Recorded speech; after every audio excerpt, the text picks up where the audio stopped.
Hello, I'm J. Jermaine Bay of Melodium Mortgage Pradium, Ante, Colorado. The acronym is AMPAC, and I'm Chief Judge of Consular Court. Today is Class 165. Class 165. What did we learn in Class 164? Well, we're still learning about the Supremacy Clause, right? So with the Supremacy Clause, one of the things the Moors have to understand is, are you superior or are you inferior in the contract? Well, which contract? Well, if we're talking about treaties, are you inferior or are you inferior in the treaty? Well, the only way to answer that question, you have to know the name of the country and know the name of your nationality.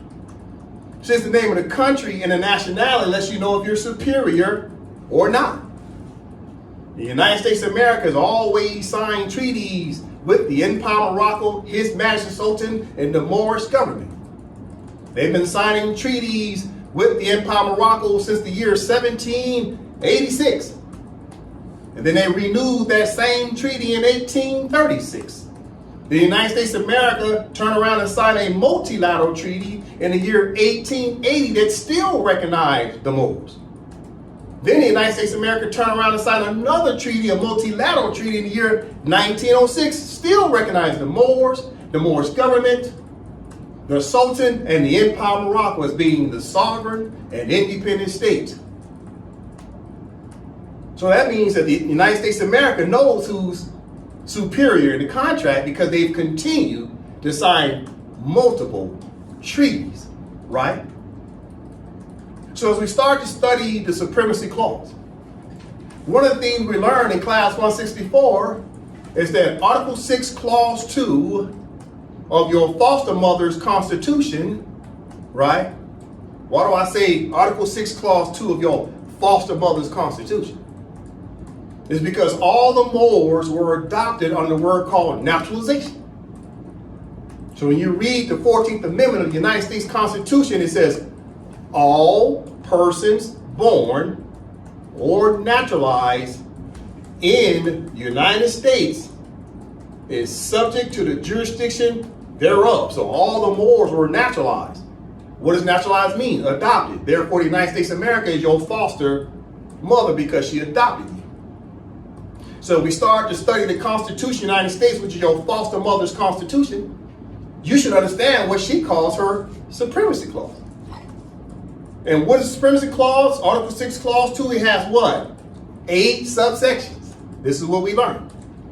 Moors for decades kept saying, Article 6, Clause 2. Article 6, Clause 2. Okay, what does that mean? Qualify it. See, the Moors never understood law. They didn't understand the interpretation of law. Article 6, Clause 2 has 8 subsections. Not only does it have 8 subsections, it also has 5 basic laws embodied in Article 6, Clause 2. So it's Article 6, Clause 2, and it's 8 subsections, and it's embodied with 5 basic laws. What are the 5 basic laws? It's what? Treaty law, right? International law, treaty law, right? Fundamental law, statutory law, and common law. Those are 5 basic laws embodied in Article 6, Clause 2, and it's 8 sections. And if the Moors don't understand the fundamentals of that, that means you do not understand law. You don't understand supremacy law. So through AMPAC study session, we will continue to study, right? We'll truly understand over the next few classes what does supremacy law mean. How do you interpret in superior laws? So we'll learn how to enforce these laws, but first you have to understand the first rule in Supremacy Clause is understanding what? It's understanding yourself. If you don't know your nationality and you don't know the name of your country, then how can you ever be superior in the contract when you can't recognize your own name in the contract? All these years, the Moors kept calling themselves Americans. Americans are subordinate in the treaties. That's why it's called the Moroccan-American treaties. It's not called the American-Moroccan treaty. the first word always tell you who's superior in the contract. You ever open up a bill when it comes to your house? When the debtor sends you something, their name is at the top of it. Then your name is somewhere else near the bottom. They'll let you know who's superior, who's sending the bill. It's always the first name that you see. You go read your lease contract or your mortgage and you'll see whose name is first in the contract. The first name is always superior. The second name is subordinate. So when the United States State Department says the treaties are unbroken, what name do they list first? It is what? American treaties. It's not Moroccan treaties. This is what people have to understand, all right? So let's get into the class. Today we have a long class, just to let you know. Today's subject matter will be about Dred Scott, right? So we're going to learn a lot more about Dred Scott, because Dred Scott did not understand that he was superior in the contract. By default, Dred Scott ended up being what? Subordinate in the contract, because he didn't know the name of his country and he did not know the name of his nationality. Dred Scott said that he was a Negro. So today we'll take a look at the case commonly known as Dred Scott versus John Sanford. This decision came out in what? 1857. Right? We'll take a look at that today. All right, so let's go ahead and open up the class. As the Moors know, I always open up the Constitution. The Constitution is paramount, right? So as I told the Moors, we will start to open up with the Constitution in Morocco. Why? Because that's the name of the country. Without the country, then you don't have a nationality. It is the country that recognizes your nationality. The tribe does not recognize your nationality, only the country. A clan does not recognize your nationality, only the country. A religious corporation cannot recognize your nationality, only the country. A civic organization cannot recognize your nationality, only the country. A privatized charter cannot recognize your nationality, only the country can do that. And this is why the Moors have been failing for decades, because we never understood what is the proper distinct name of the country. Who is our mother? Who is our biological mother as a people?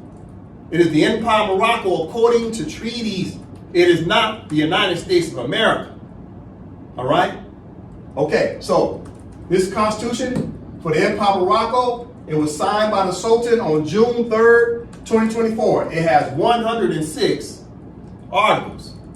All right? So the Moors now, once they pledge their allegiance to the Empire of Morocco, they can establish an internal constitution. For example, this is the Constitution of Elodian Moorish Prairie Diamante called the Raga, right? With amendments from 28 February 2021 through 16 September 2024. All right, so this Constitution has been amended. It also has 106 articles, but this is what you refer to as an internal constitution, right? Just like, let's say, the state of Texas. The state of Texas is an internal state of the United States of America. The state of Texas has its own constitution.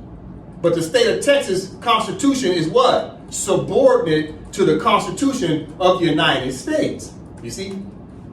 So AMPAC, as an example, this is our internal constitution, and all the Moors of all the territories, the internal territories, will need their own constitution. That way they can start to govern over that small defined territory, such as Texas or Wyoming or Tennessee or Georgia or Florida, etc. Right? And then we start to expand into Canada's territory too, because that's a part of the empire.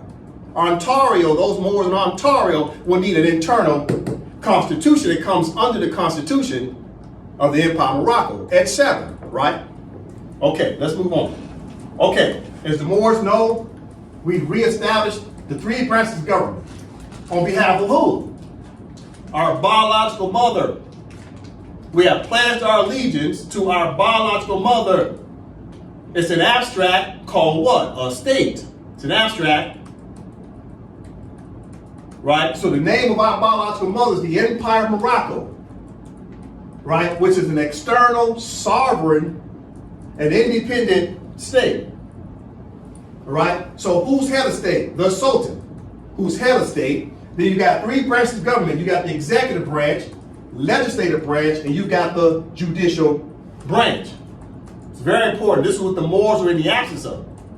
How could you ever know what your nationality is or ever be recognized as Moroccan if there was no government for you to fill out the application, the paperwork, for the government to then recognize your nationality? There hasn't been a government of the Empire of Morocco since when? 1956. The Sultan stepped down in 1956. We reinstated the Sultan when? In the year 2024. Therefore, it had been 68 years since there was a government to represent our mother. Our mother was in a shallow grave waiting for the Moorish government and the Sultan to bring her out the shallow grave. Now that we've done that, we're starting to do what? We're trying to put our Moroccan nationality back into full force and effect. Because the United States said our Moroccan nationality was obsolete. How did the United States get away with saying the Moors' nationality was obsolete? What is the nationality? It's Moroccan. How did the United States get away with saying it's obsolete? Because the Moors themselves stopped referring to themselves as Moroccans. That's number one.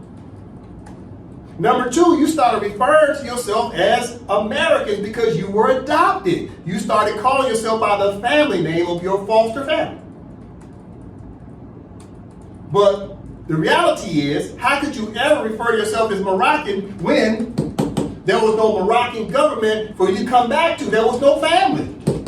It's like the family didn't exist. But now, under what's coming on as a family reunion, we've come back together. It's time for all the Moors to come back to the family. It's time to come back to the hill and have a family reunion as Moroccans. And the only way to be recognized as Moroccan, you have to fill out an application. That way the Empire of Morocco can recognize you again. Why is the application important? It's because your foster mother has legal rights over you. She has legal rights, just like any other adoption. The adopting family has legal rights. So the only way to get out of your foster mother's house is only by one or two ways. Once you become adult, you can leave your foster mother's house and go back to your biological mother's house. But even then, you have to recognize her, because when it comes to countries can hold on to your body under naturalization because they gave you a citizenship. So when you go from being a minor to an adult, the United States still has legal ties to you because you become the property of the state. Everybody on planet Earth is the property of their state. It's an exchange of protections. The state protects you, right? And then you protect the state. You're tied to each other. So if you don't fill out the application to recognize your biological mother again, that means your biological mother does not have jurisdiction to assist you because your foster mother still got papers on you. So you have to renounce your foster mother and then pledge allegiance to your biological mother. Or the United States will be able to say, well, we still got documentation that says you did not renounce. Therefore, we still have some legal tie to you. You must renounce your foster mother. Pledge allegiance to your biological mother, all right? And you can only do that through the government. Okay, speaking of government. The Moors, according to treaties, are Moor subjects. We're going to go deeper into that today. We start to talk about Dred Scott. According to treaties, you are listed as a Moorish subject. Now that's an old school word, right? The contemporary word would be what? Moroccan national. But back in the day, people that was from Great Britain were British subjects. The Moors from Morocco were Moorish subjects. Everybody was called a subject. You were Portuguese subject, right? Russian subject, Italian subject. Everybody just simply a subject. But according to treaties, you were listed as a Moorish subject. All right, that means you were recognized by the Empire of Morocco and His Majesty, the Sultan, who was head of state. Okay, now it's the obligation of Moors to return to Morocco and pledge allegiance. What does that mean, return to Morocco? That means jurisdiction. It's jurisdiction. What does jurisdiction mean? It means this. Watch this. Everybody knows that the Cherokee Indians and the citizens of Oklahoma are sharing a landmass. You got the Indian reservations in Oklahoma are overlapping of each other, right? They've intermixed. Therefore, they're sharing a jurisdiction. So if I'm standing, let's say in Oklahoma right now, say I'm standing in Oklahoma. How do I return to a Cherokee reservation? Watch this, watch this. That's how you return to a Cherokee reservation. Why? Because they're sharing the same landmass. So the Cherokee Indians and the Oklahoma citizens are all sharing the same 1 mile square of land. So as soon as a Cherokee Indian says, this is Cherokee territory, he says, I'm in Cherokee land. And he could literally be talking to someone that's an American citizen that's from Oklahoma, and the American citizen says, no, this is Oklahoma. But they're both standing in the front yard. It's called jurisdiction. And jurisdiction is recognized by the name of your country and your nationality, even though two countries could be sharing the same piece of land at the same time. At the same time, they are cohabitating. So when we say we're Moroccans, you have to return to Morocco. What does that mean? Return by what? Application to be recognized as a Moroccan national. You're still standing in the same landmass. Just like black people. Black people run around saying, oh, we're Indians. Okay, you're going to go and pledge allegiance to the Cherokee tribe, i.e. the Cherokee country? You're going to pack up and go live on the reservation? Because that reservation is still, and what's commonly known as North America. You're still standing on the same piece of land mass. It's just jurisdiction, meaning what's your name, your nationality, what's the name of your country, then all this could be sharing the same piece of land mass. This must be understood. All right, listen. So the Moor subject, we'll learn more about that today in the Dred Scott case, right? So the Moor subjects, as they come to return to pledge their allegiance to the Empire of Morocco, the WRC Trusteeship Council will assist them with that paperwork. That way they can help pledge their allegiance to who? Your biological mother, which is the Empire of Morocco. And the government, all three branches of government and the head of state, the Sultan, will assist you with that. All right, let's move on. Okay, so in the last few classes, we've been talking about the Supremacy Clause. All right, Nova, can you read it from the top? Supremacy Clause. Question. What is the purpose and intent of the Supremacy Clause or Supreme Law and Procedure? Answer. The Supremacy Clause or Supreme Law supersedes, overrules, or preempts inferior laws and inferior procedures. All right, so as we start to talk about the Supremacy Clause, the Supremacy Clause has a lot to do with the country, and the Supremacy Clause has a lot to do with us as human beings.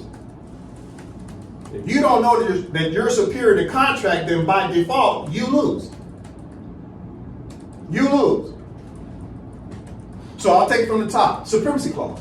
Question. What is the purpose and intent of the Supremacy Clause or Supreme Law and Procedure? Answer. The Supremacy Clause or Supreme Law supersedes, overrules, or preempts inferior laws and inferior procedures. Right? We're talking law, the rule of law, right? It's the rule of law. What law rules? Because there's all types of laws. But which laws are supreme laws that supersede all other laws? Well, the first law when it comes to being a human being is called the law of nationality.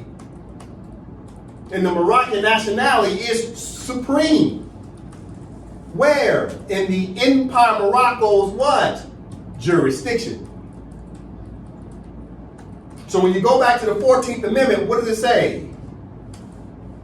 It says what? All persons born or naturalized in the United States jurisdiction is subject thereto. So all of our people were born in a jurisdiction.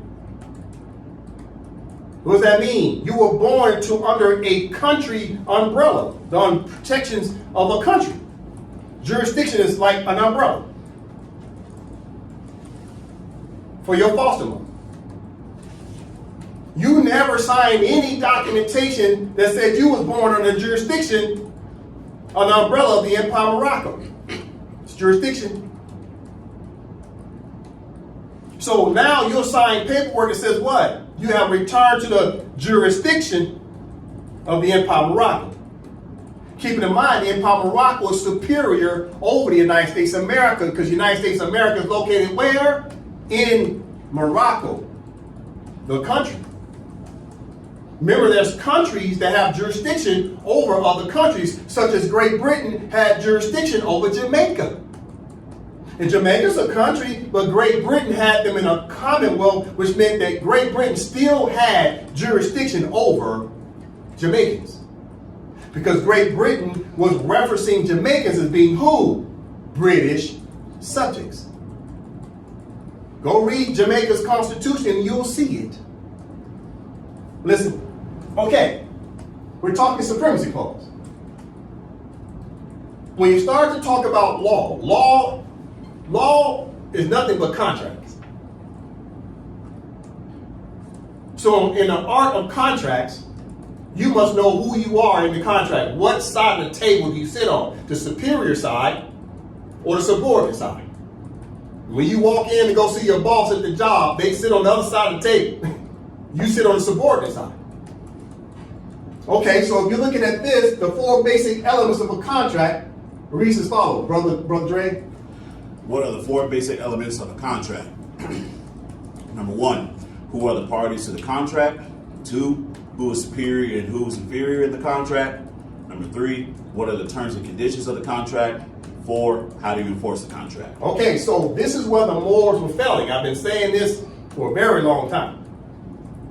We as a people, anybody call themselves black, Negro, African American, Indian, Moorish American, Puerto Rican, Hebrew Israelite, you name it.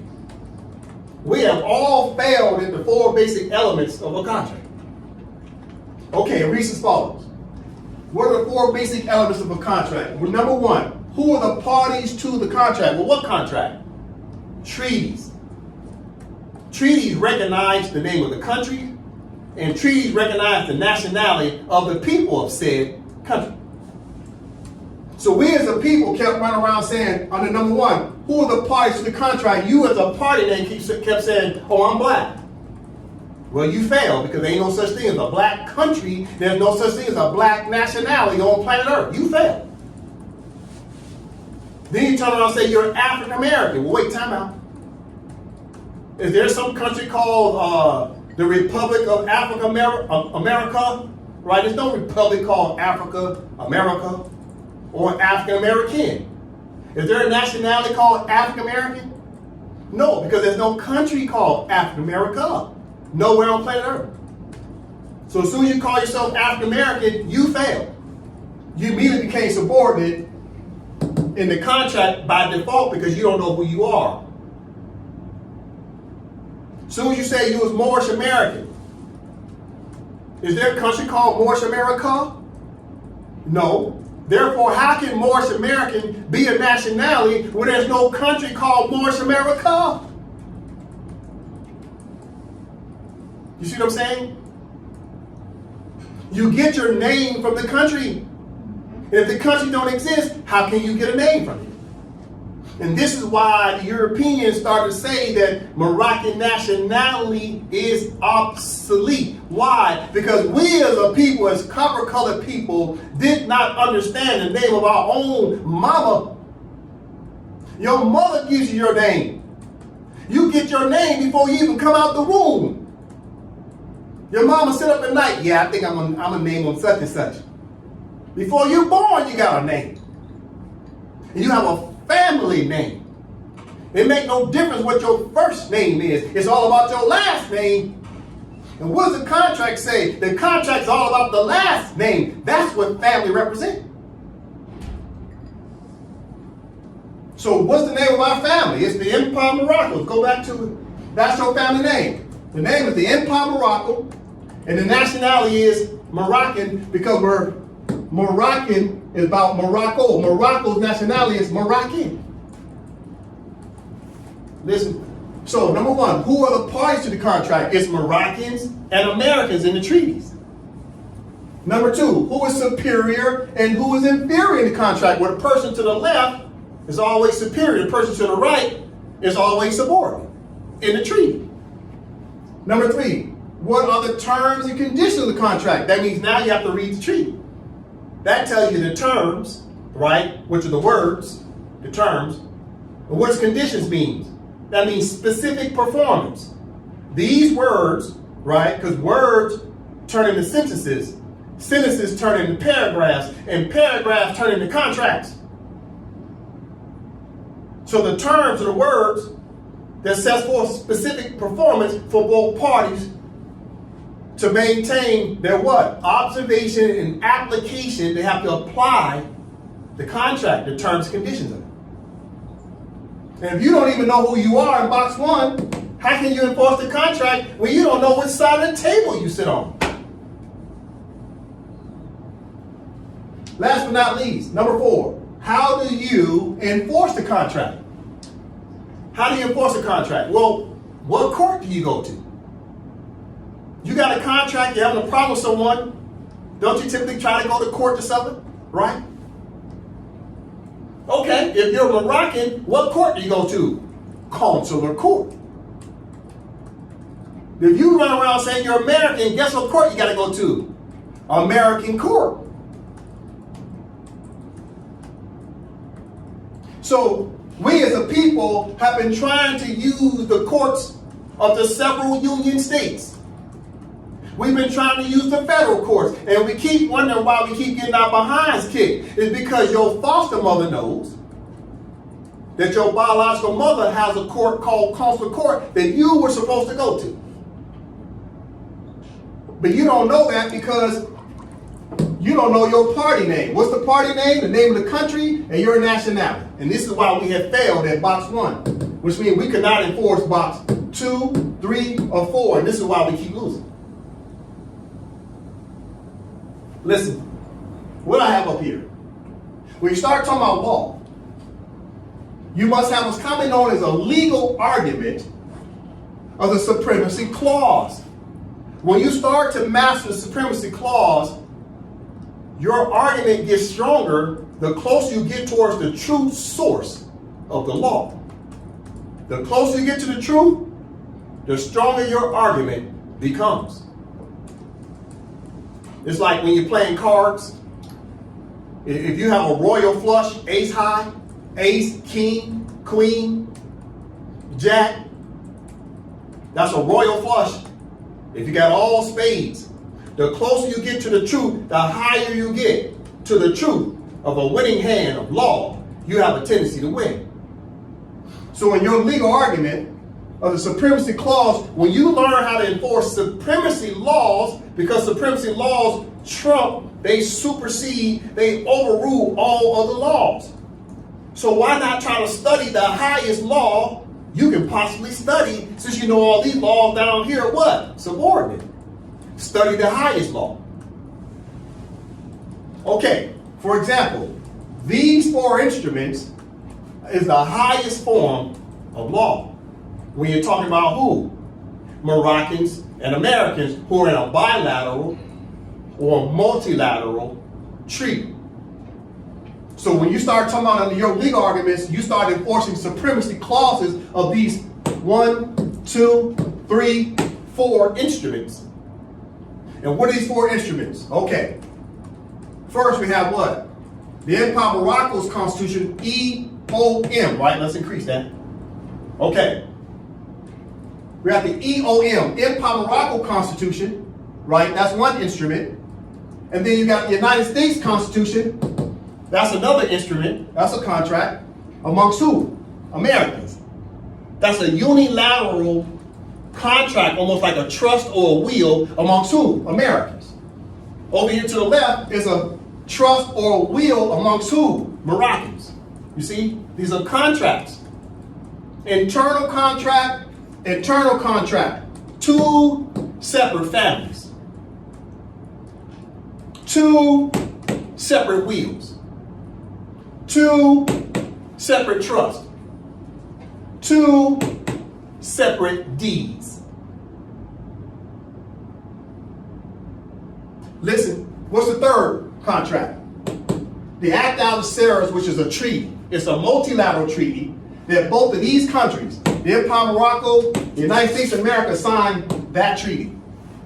And within it, it has a supremacy clause. It's Article 123. We're building up to that. We'll get there in the next few classes. But right now, we're starting off talking about constitutions. And then last but not least, you got the Charter of the United Nations. That's also a contract. That's a multilateral treaty amongst 193 countries on planet Earth.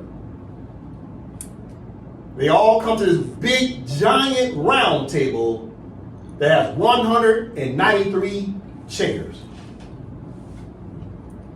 So between the United Nations Charter, the Treaty of the Act of Sarahs, the Constitution of the United States, and the Constitution of the Empire of Morocco, these are 4 different instruments, 4 different contracts.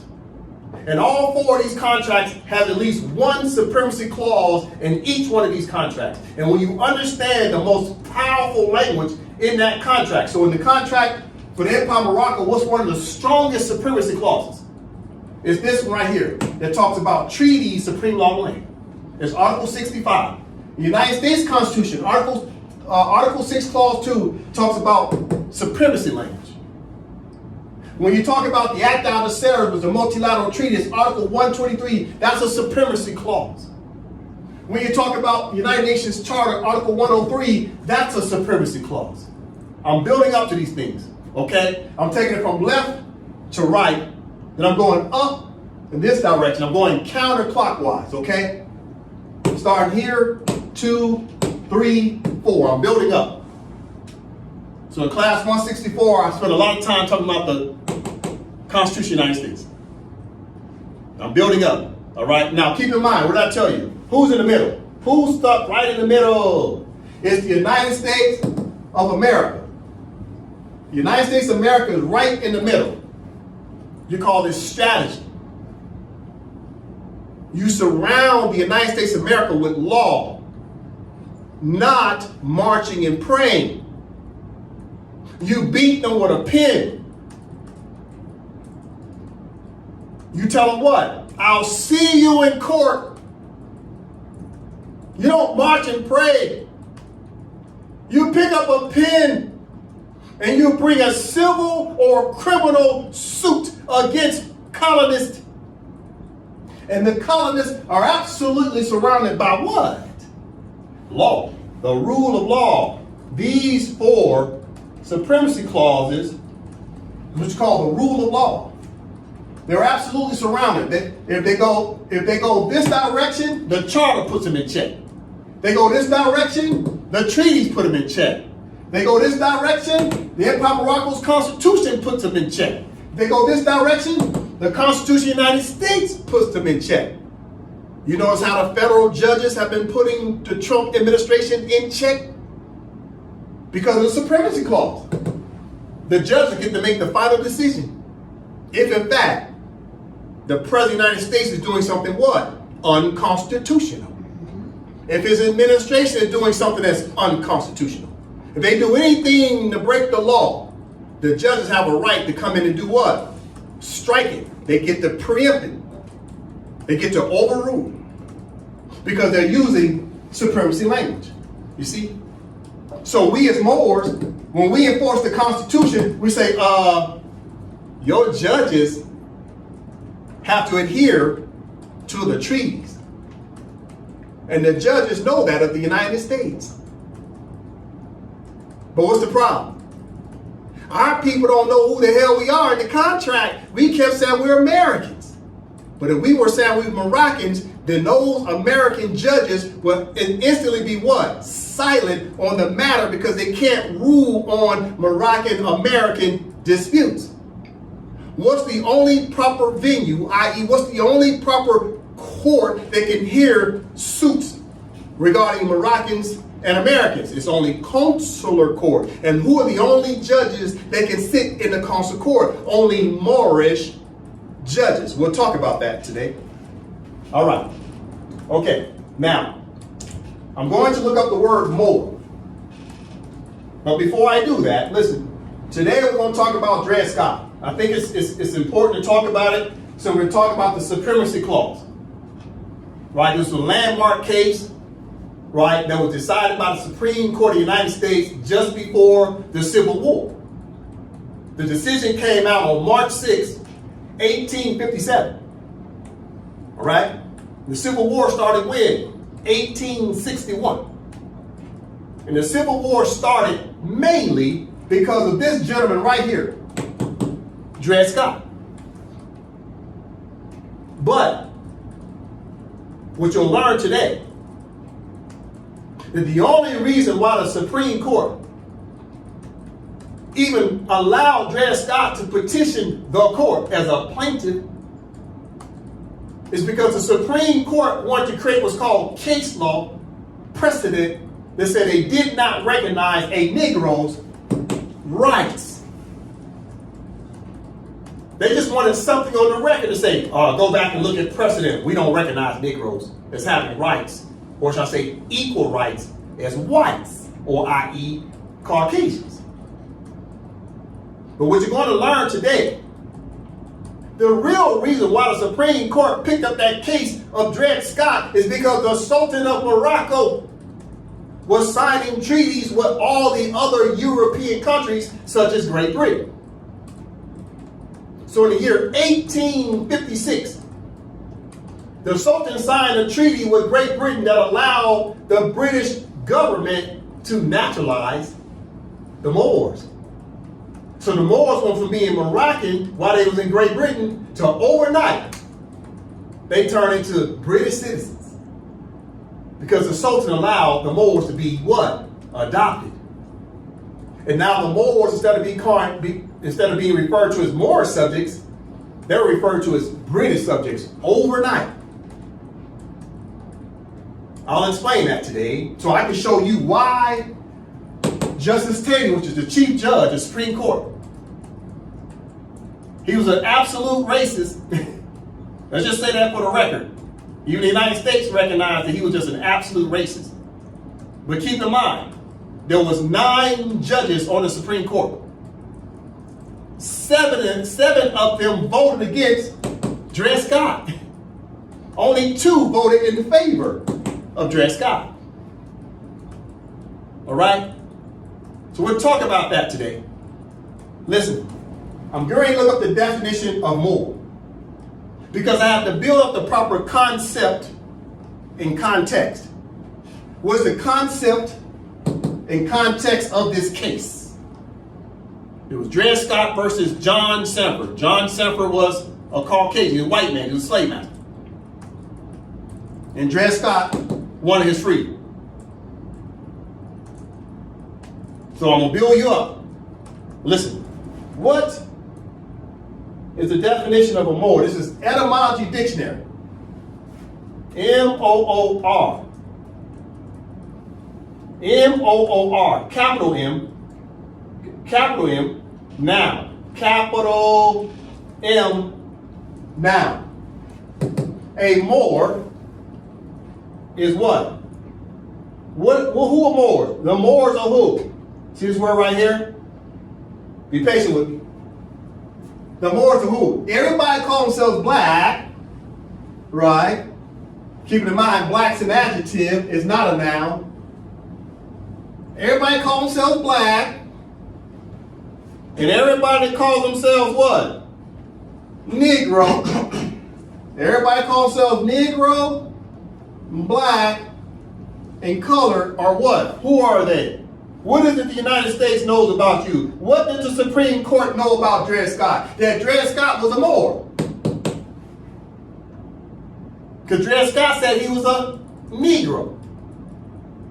Well, Dred Scott said he's a Negro, and the definition of who? Negroes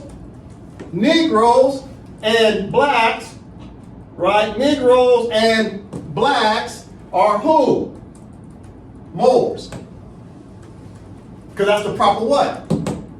Noun. See how easy this is so far? So this is what the Europeans and Caucasians are already putting in writing, but they know that our people don't do what? Read. So they're confessing that niggers and blacks are Moors. This is in the dictionary. I didn't write it, and neither did you. So who wrote it? The Caucasians, the Europeans, the United States. They know who you are. But this is what they call their get out of jail free card. They said, well, we put it in the book, and we made it public. And they didn't read it. Who did they? The Dred Scotts. Listen. So if blacks and Negroes are Moors, and Moors a short title for what? Listen, I'm building up. What's Moor a short title for? Britannica. A lot of us was raised on Britannica. Moor. People, right? So that's a noun. People. What's a noun? Person, place, or thing, right? People or an idea, right? Moor. Britannica, they put it right in front of your face. Who are Moors? Okay. Moors are who? Brother Joseph? Moor, in English usage, a Moroccan. Pause. Again. Moor, in English usage, a Moroccan. Pause. Read it again. Moor, in English usage, a Moroccan. So Moroccan's the nationality. Great Britain put that in writing. So the United States created etymology, they put that in English. The niggers and blacks are Moors, and Great Britain turned around and said the Moors are Moroccans.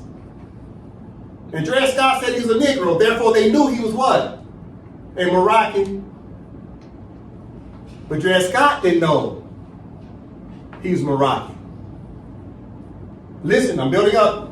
Okay, so now you got Dred Scott saying he's Moroccan, and you got Justice Taney saying he's a white man.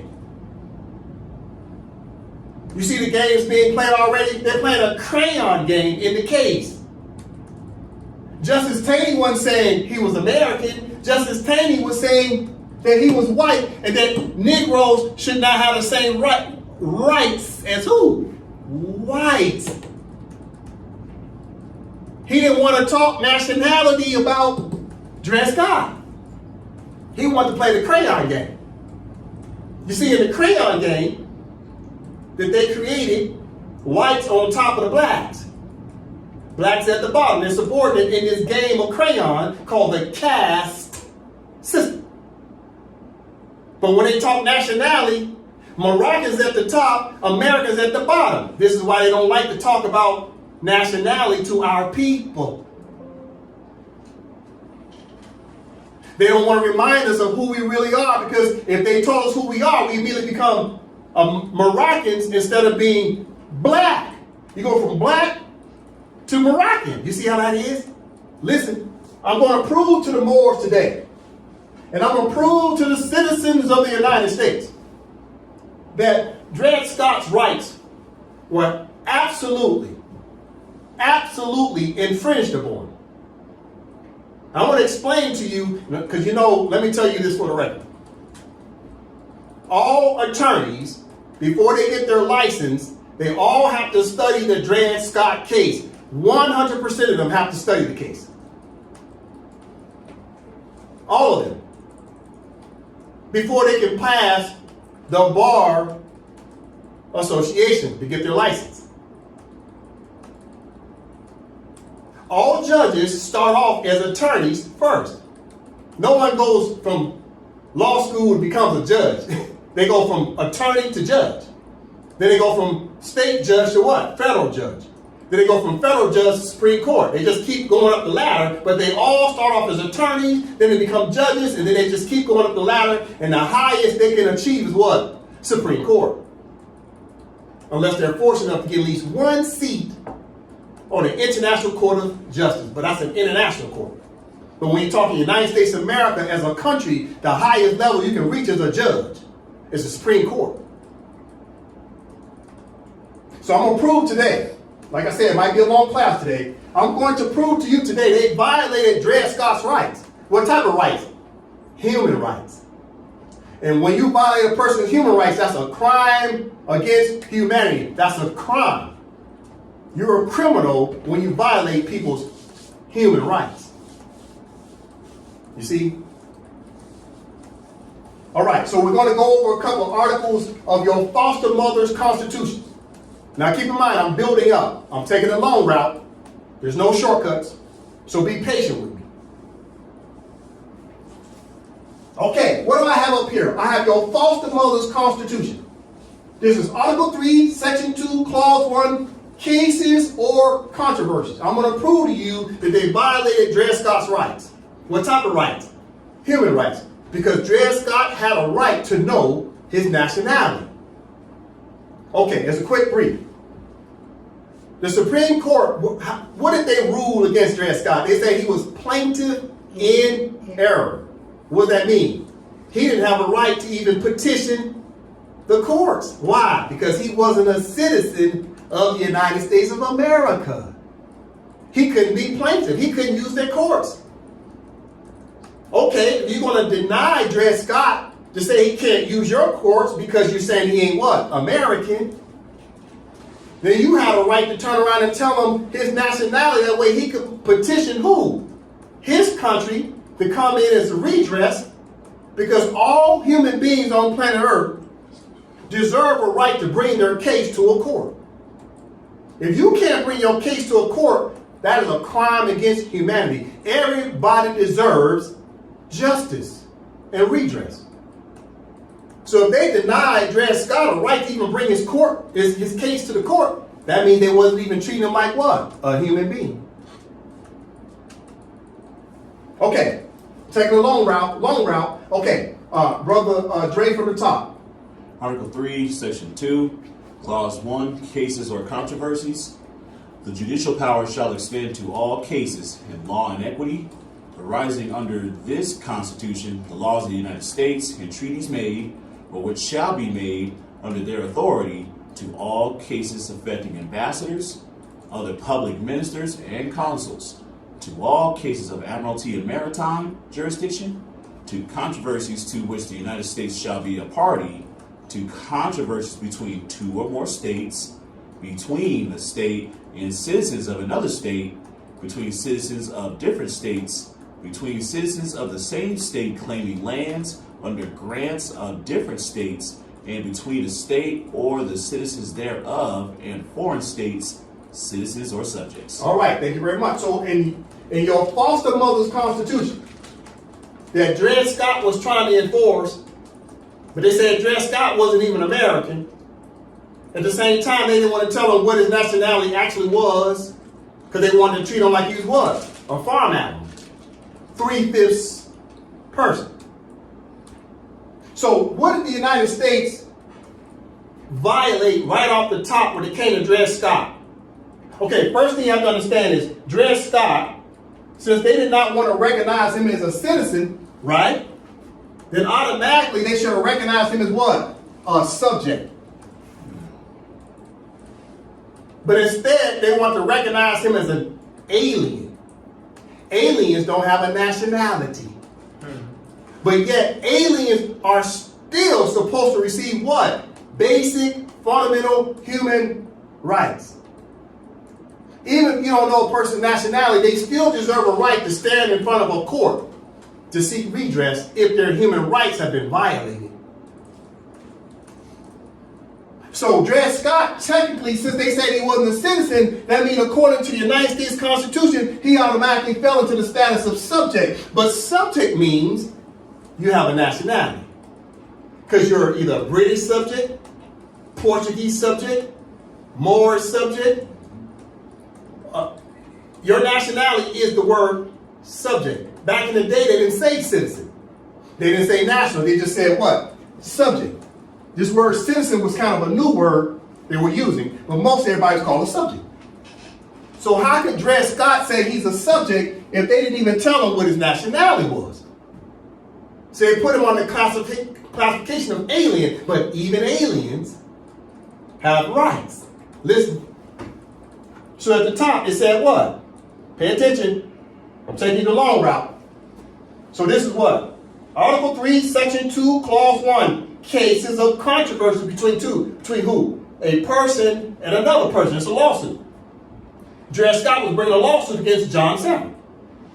So it says right here, judicial power shall extend to all cases in law and equity. What does equity mean? The court's supposed to balance this thing out. Arising under this Constitution, the laws of the United States and treaties made. That's very important. So the judges are supposed to maintain what? Law and equity between two people have a dispute. And they're supposed to maintain treaties made if there's a treaty. But how could Dred Scott invoke the treaty if he didn't even know he's Moroccan? He couldn't do it. So the treaty became moot, but Justice Taney knew that Dred Scott was a Moor. I'm going to prove that today. They knew he was a Moor. So under the powers of the judges, they were supposed to maintain law and equity and enforce treaties if there was a treaty that's supposed to be invoked. They didn't do none of the above. Listen. Okay, let's move down to Article 6 of the Constitution of the United States, which is your foster mother's Constitution. I will prove to you that they cheated Dred Scott. Okay, Brother Dre from the top. Article 6, Supreme Law, Clause 2, Supremacy Clause. This Constitution and the laws of the United States, which shall be made in pursuance thereof, and all treaties made, or which shall be made under the authority of the United States, shall be the supreme law of the land, and the judges in every state shall be bound thereby. Anything in the Constitution or laws of any state to the contrary notwithstanding. Okay, so we'll read the United States Constitution, Article 6. It says, this Constitution and all treaties made, or which shall be made, shall be the supreme law of the land. Listen, this is where Justice Taney comes in. And the judges in every state shall be bound thereby. So the United States of America is a country, that's a state. And all of its 50 internal states are also states. So the judges are bound to treaty language. You see that? Per the what? Constitution. So Justice Taney, listen, Justice Taney knew that Dred Scott was a Moor. So if Justice Taney would have recognized Dred Scott as a Moor, then Dred Scott could have immediately did what? Invoke the treaties. And if he would have invoked the treaties, then Consul Court would have came in and gave him redress.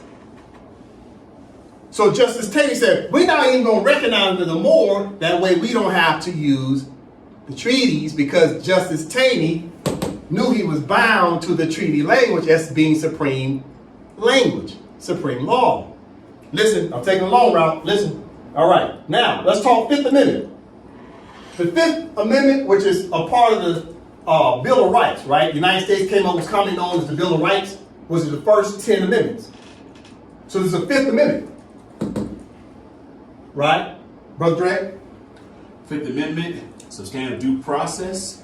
No person shall be held to answer for a capital or otherwise infamous crime, unless on a presentment or indictment of a grand jury, except in cases arising in the land or naval forces or in the militia, when in actual service in time of war or public danger, nor shall any person be subject for the same offense to the be subject for the same offense to be twice put in jeopardy of life or limb, nor shall be compelled in any criminal case to be a witness against himself, nor be deprived of life, liberty, or property without due process of law, nor shall private property be taken for public use without just compensation. Okay, under the Fifth Amendment is what's called substantive due process. This is the due process clause, right? So right here it says, no person shall be deprived of life, liberty, or property without due process of law. So Dred Scott was deprived of what? He was deprived of liberty. He wanted freedom. And the only way he could get freedom, it had to be settled by a judge. So when the judges looked at Dred Scott and said, well, you ain't got nothing coming because you ain't American. And then they didn't turn around and tell him that he's Moroccan, so they deprived Taney deprived Dred Scott of what's commonly known as substantive due process to allow a court to hear your legal arguments. So they violated his Fifth Amendment even as what? Listen. So Dred Scott, under the Fifth Amendment, Dred Scott, keep in mind the Constitution of the United States of America came out in what year? 1789. So we're looking at the Fifth Amendment that's been around for a long time, and they denied Dred Scott as a person. Listen, they denied Dred Scott as a person what? Liberty. Which is freedom. Freedom to do what? Bring a suit. Because he was seeking freedom. He was what you call an aggrieved petitioner. He had a claim. He was a petitioner. And the judge said, you can't even bring this case in here. They denied him justice. They denied him substantive due process of justice. Therefore, Justice Taney and the other 7 judges, listen, Justice Taney and the other 7 justices created what's commonly known as an obstruction of justice when they denied Dred Scott the right to be heard in front of a competent court. He walked away from that court without any justice because it was never settled. The defendant was never found guilty or innocent. Dred Scott was the plaintiff. John Sanford was defendant. Judge threw the case out. Therefore, Dred Scott could not get what? Justice. Because the judges were obstructing justice. You see? Listen. Now,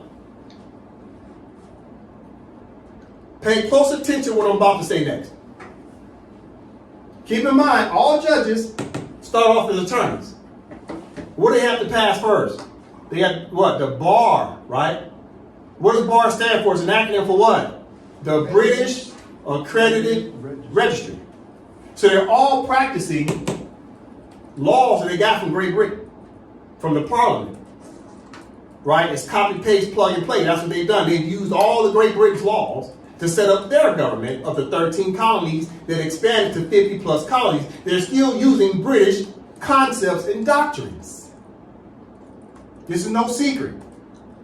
Okay, that means Justice Taney also studied Great Britain's laws.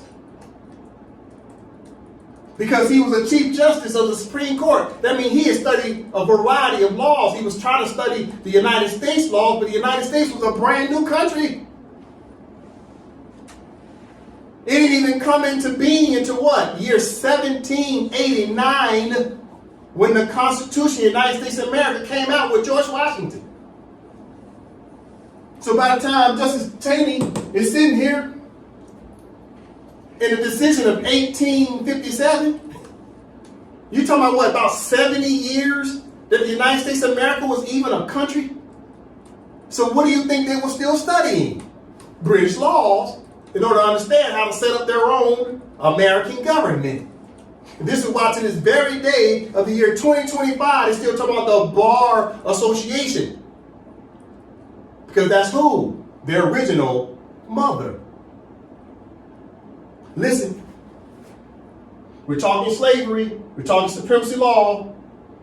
So in 1834, Great Britain abolished slavery. Right? 1833, 1834, right around that time period. Now keep in mind, the Dred Scott case came out, the decision of what? 1857. But the United States of America's mother, Great Britain, had already abolished slavery 20 years before Dred Scott case. So the United States of America already knew that the Europeans were starting to get rid of slavery. So Justice Taney in the Supreme Court was like, yeah, we want to maintain slavery.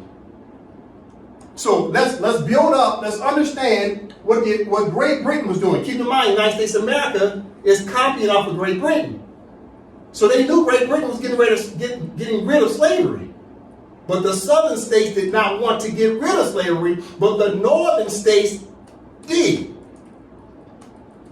Brother Dre from the top. August 1st, 1834, the Slave Trade Act, 1807, abolished the slave trade in the British Empire. But it was not until the Slavery Abolition Act of 1833 that the institution of slavery was abolished, freeing more than 800,000 enslaved Africans in the Caribbean and South Africa, as well as a small number in Canada.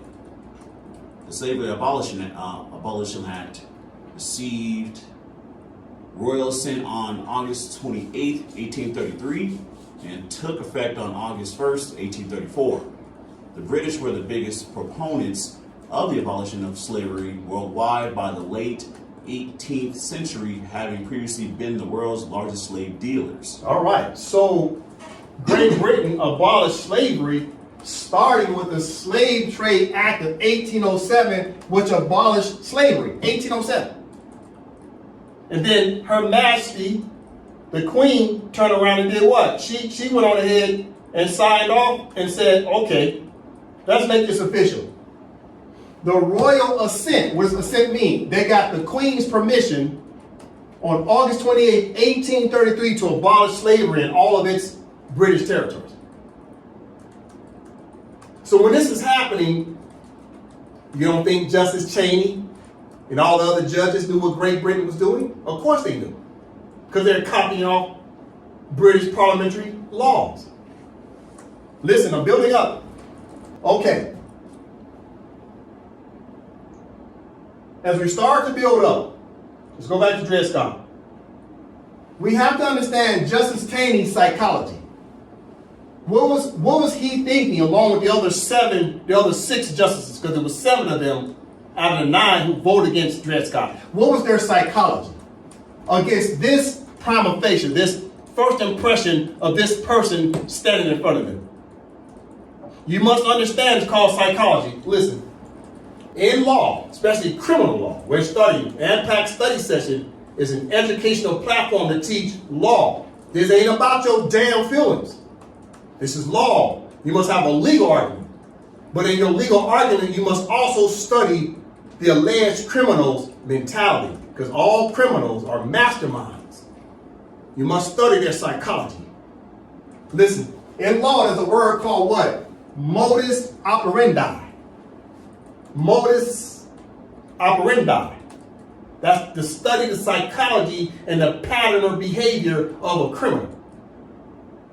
So we're getting ready to study the criminals who were sitting on the Supreme Court in 1857. Okay, from the top, Brother Joseph. Modus operandi, investigation, profiling, detection. Britannica. Modus operandi, in criminology, distinct patterns or manner of working that comes to be associated with a particular criminal. All right, read it again. Modus operandi, investigation, profiling, detection. Britannica. Modus operandi, in criminology, distinct patterns or manner of working that comes to be associated with a particular criminal. All right, let's continue. Modus operandi, The term is often used in police work when discussing crime and addressing the methods employed by criminals. It also used in criminal profiling, where it can help in finding clues to the offender's psychology. It largely consists of examining the actions used by the individuals to execute the crime, prevent its detection, and facilitate escape. A suspect's modus operandi can assist in their identification, apprehension, or repression, and can also be used To determine between the links between their crimes. They always go back and study the crime scene. They're trying to put it together like CSI. So the modus operandi, they're trying to get in the head of the suspect to go back and trace their steps backwards to see where it started and how it built up to where it is. What is the motive here? They look, cops say, well, what's the motive? That's the modus operandi of a criminal. So I'm going to show you that the justices of the Supreme Court in 1857, what was their modus operandi? Meaning, what was the psychology of what they were thinking, right? Let's go back to the image. What was the modus operandi of Justice Taney and the other 6 justices who ruled in favor with the Chief Justice, 7-2? Against who? What they commonly call a Negro. But keep in mind, Negroes are who? Moors. And Moors are short title for what? Moroccans. And I'm going to prove to you that Justice Taney and them knew that Dred Scott was a Moor. All right? Okay. Let's do some background work. We're talking supremacy clause. If you don't know who you are in the contract, then this is what will happen to you. You'll become Dred Scott, because Dred Scott didn't know who he was, and this is why he lost. If he knew who he was, then he most likely would have won, because he would have motioned or petitioned the consular court for who? Moroccans. Listen. This is Britannica, by the way. So this is Dred Scott versus John F.A. Sanford, right? All right. Let's just, quick background. It's good to catch up. Let's learn. Okay. Brother Dre from the top. Dred Scott decision, a legal case in which the U.S. Supreme Court on March 6, 1857, ruled 7-2 that a slave, Dred Scott, who had resided in a free state and territory where slavery was prohibited, was not thereby entitled to his freedom, that African Americans were not and could never be citizens of the United States, and that the Missouri Compromise of 1820, which had declared free all territories west of Missouri and north of latitude 36 degrees 30, was unconstitutional. The decision added fuel to the sectional controversy and pushed the country closer to civil war. Among constitutional scholars, Scott versus Sanford is widely considered the worst decision ever rendered by the Supreme Court. It has been cited in particular as the most egregious example in the court's history of wrongly imposing a judicial solution on a political problem. A later Chief Justice, Charles Evans Hughes, famously characterized the decision as the court's great self-inflicted wound. Pause. Okay. All right, the background. Dred Scott was a slave who was owned by John Emerson of Missouri. In 1833, Emerson undertook a series of moves as part of his service in the U.S. military. He took Scott from Missouri, a slave state, to Illinois, a free state, and finally to the Wisconsin territory, a free territory. During this period, Scott met and married Harriet Robinson, who became part of the Emerson household. Emerson married in 1838, and in the early 1840s, he and his wife returned with the Scotts to Missouri, where Emerson died in 1843. Scott reportedly attempted to purchase his freedom from Emerson's widow, who refused the sale. In 1846, with the help of anti-slavery lawyers, Harriet and Dred Scott filed individual lawsuits for their freedom in Missouri State Court in St. Louis on the grounds that their residence in a free state and a free territory had freed them from the bonds of slavery. It was later agreed that only Dred Scott's case would move forward. The decision in that case would apply to Harriet's case as well, although the case was long thought to have been unusual. Historians later demonstrated that several hundred suits for freedom were filed by or on behalf of slaves in the decades before the Civil War. Scott versus Emerson took years to be resolved.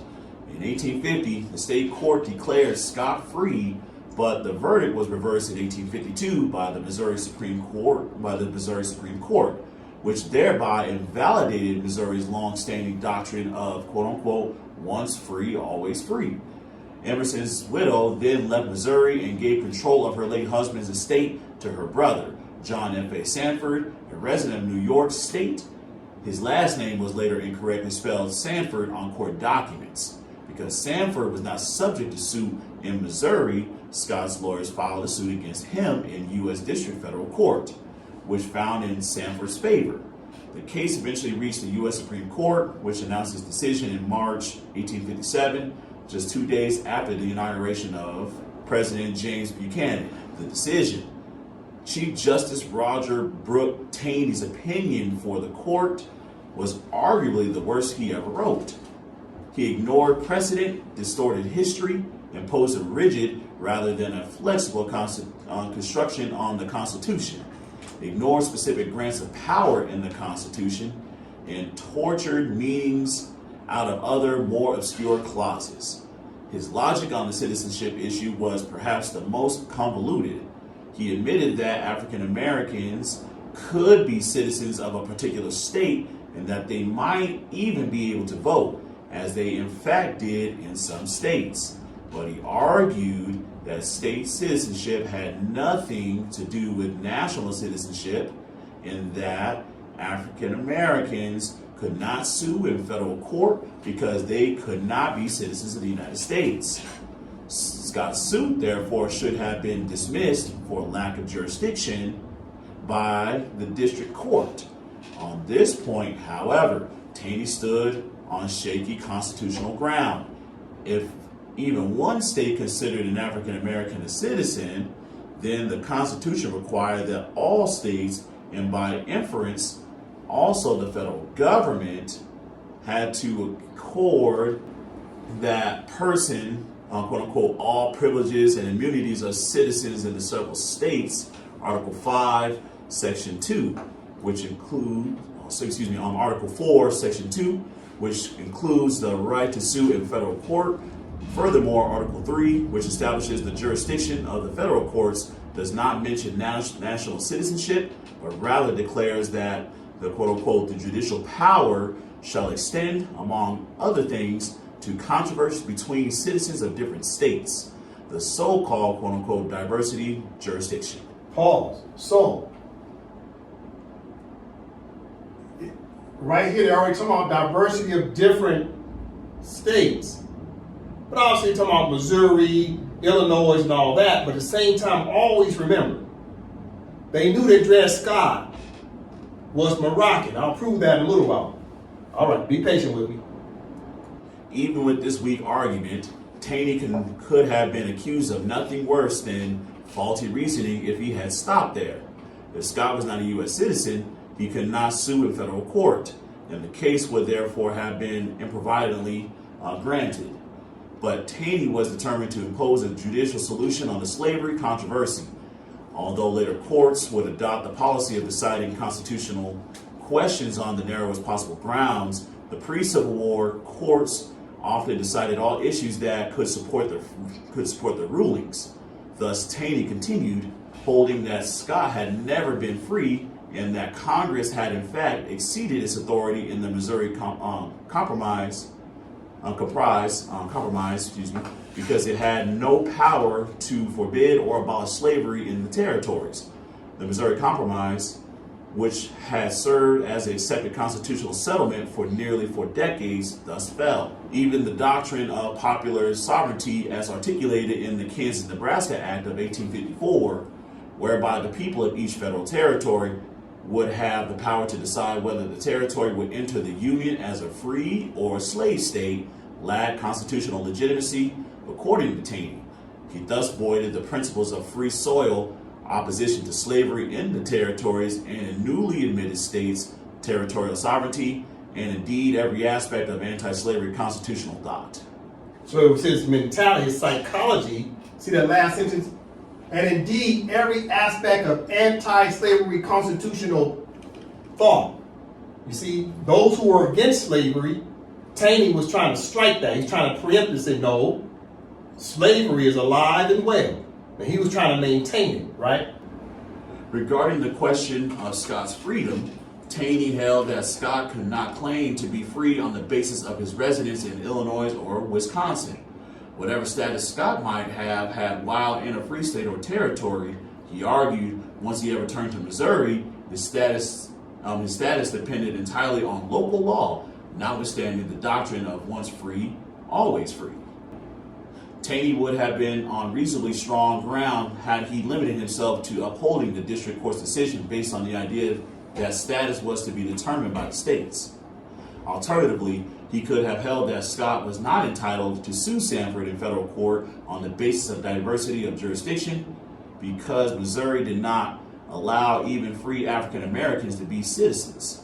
But Taney outraged much of the North by asserting that African Americans could never be citizens of the United States.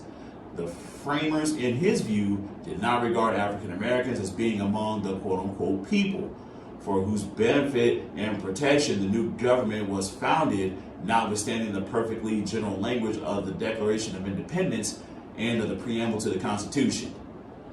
Two justices, John McLean of Ohio and Benjamin R. Curtis of Massachusetts, wrote devastating critiques of Taney's opinion. Curtis, in particular, undercut most of Taney's historical arguments, showing that African Americans had voted in a number of states at the founding. Quote, at the time of the ratification of the Articles of Confederation, end quote, he wrote, all free native-born inhabitants of the states of New Hampshire, Massachusetts, New York, New Jersey, and North Carolina, who descended from African slaves, were not only citizens of those states, but such of them as had the other necessary qualifications possessed the franchise of electors on equal terms with other citizens. Thus, Curtis argued they were members of the nation and could not now be denied the right to claim citizenship. Reception and significance. The Southern opinion upon the subject of Southern slavery, trumped one Georgia newspaper, is now the supreme law of the land, and opposition to it is morally treason against the government. The view that Southern ideologies such as John C. Calhoun have promoted for more than a decade, that the federal government had a positive, indeed a constitutional obligation to defend slavery, had apparently triumphed. Not surprisingly, the North exploded in denunciations of Taney's opinion. Several sober appraisals in the Northern press decimated the Chief Justice's tortured legal reasoning. The Republican editor Horace Greeley published Justice Curtis's dissent as a pamphlet to be used in the elections of 1858 and 1860. The press and pulpit echoed with attacks on the decision that were as heated as Southern defenses of it. Taney's hopes of settling the issue lay smashed. If anything, Scott versus Sanford inflamed passions and brought the Union even closer to dissolving. For all practical purposes, Northern courts and politicians rejected Scott versus Sanford as binding. In an advisory opinion, Maine's High Court declared that African Americans could vote in both state and federal elections. The Ohio Supreme Court ruled that any slave coming into the state with his master's consent, even as a sojourner, became free and could not be re-enslaved upon returning to a slave state. The New York Court of Appeals handed down a similar ruling in Lemon versus the People of 1860. In several states, legislators resolved to prohibit slavery in any form from crossing onto their soil and enacted legislation freeing slaves passing within their borders. Taney is remembered now almost solely for the blatantly pro-slavery decision he wrote and for his demeaning comments about African Americans. When he died in 1864, he was roundly denounced and vilified in the North. Republican Senator Charles Sumner of Massachusetts predicted that the name of Taney is to be hooted down the page of history. Whatever else he may have done, his name will always be linked with that of a slave who wanted nothing more than his freedom. Dred Scott did, in fact, get his freedom, but not through the courts. After he and his wife were later brought by the Blow family, who had sold Scott to Emerson in the first place, they were freed in 1857. Scott died of tuberculosis in St. Louis the following year. Harriet Scott lived until June 1876, long enough to see the Civil War, and the 13th Amendment of 1865 abolished slavery in the United States. All right. So, what do we learn from this thus far? Well, first of all, Justice Taney and the other 6 justices, they want to maintain slavery. So they were using their black robes under the guise of law, but they were maintaining a political psychology because they want to rule in favor of slavery, even though they knew it violated the Constitution, because even though Dred Scott was a slave, the justices knew that he was a Moor, A, and B, they knew the northern states wanted to see Dred Scott to be free. Now listen, if they would have ruled in favor of Dred Scott, then all of the slaves, what? Would have been able to use the courts. Yeah, listen to what I'm saying. If one slave could use the federal courts, then all the slaves would have started motioning the federal courts to seek redress. So if a court does not decide on something, then that means that case is just left in limbo. It's never decided. What's the good news? That a lot of the internal states were trying to abolish slavery. So you notice every time you watch a slave movie, there's always a handful of white people in the movie trying to help the slaves. So it's always been this tug of war amongst white people about, do we maintain subjugation? Or do we assist with what? Decolonization. Do we maintain subjugation? Or do we assist with decolonization? So white people have been having this tug of war for years. Right? So it's not all white people that's bad. Taney was basically ostracized. He was kicked out. He had to retire if the pressure was so bad. Keeping in mind, Justice Taney actually died in 1864. So he had that ruling 1857. He died in 1864. You see, God don't like ugly. You see? So he lived just long enough to see the 13th Amendment come into place. Or shall I say the Emancipation Proclamation of 1863. He lived long enough to see Lincoln read out the Emancipation Proclamation that freed the slaves. And Justice Taney lived long enough to see the Civil War start and end, and he knows the southern states lost. You see, the reciprocity was fast. Listen, let's go back to Dred Scott's face and Justice Taney. Okay, as we're building up,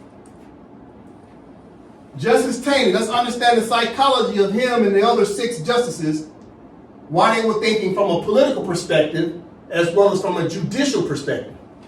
You must understand they're still studying Great Britain.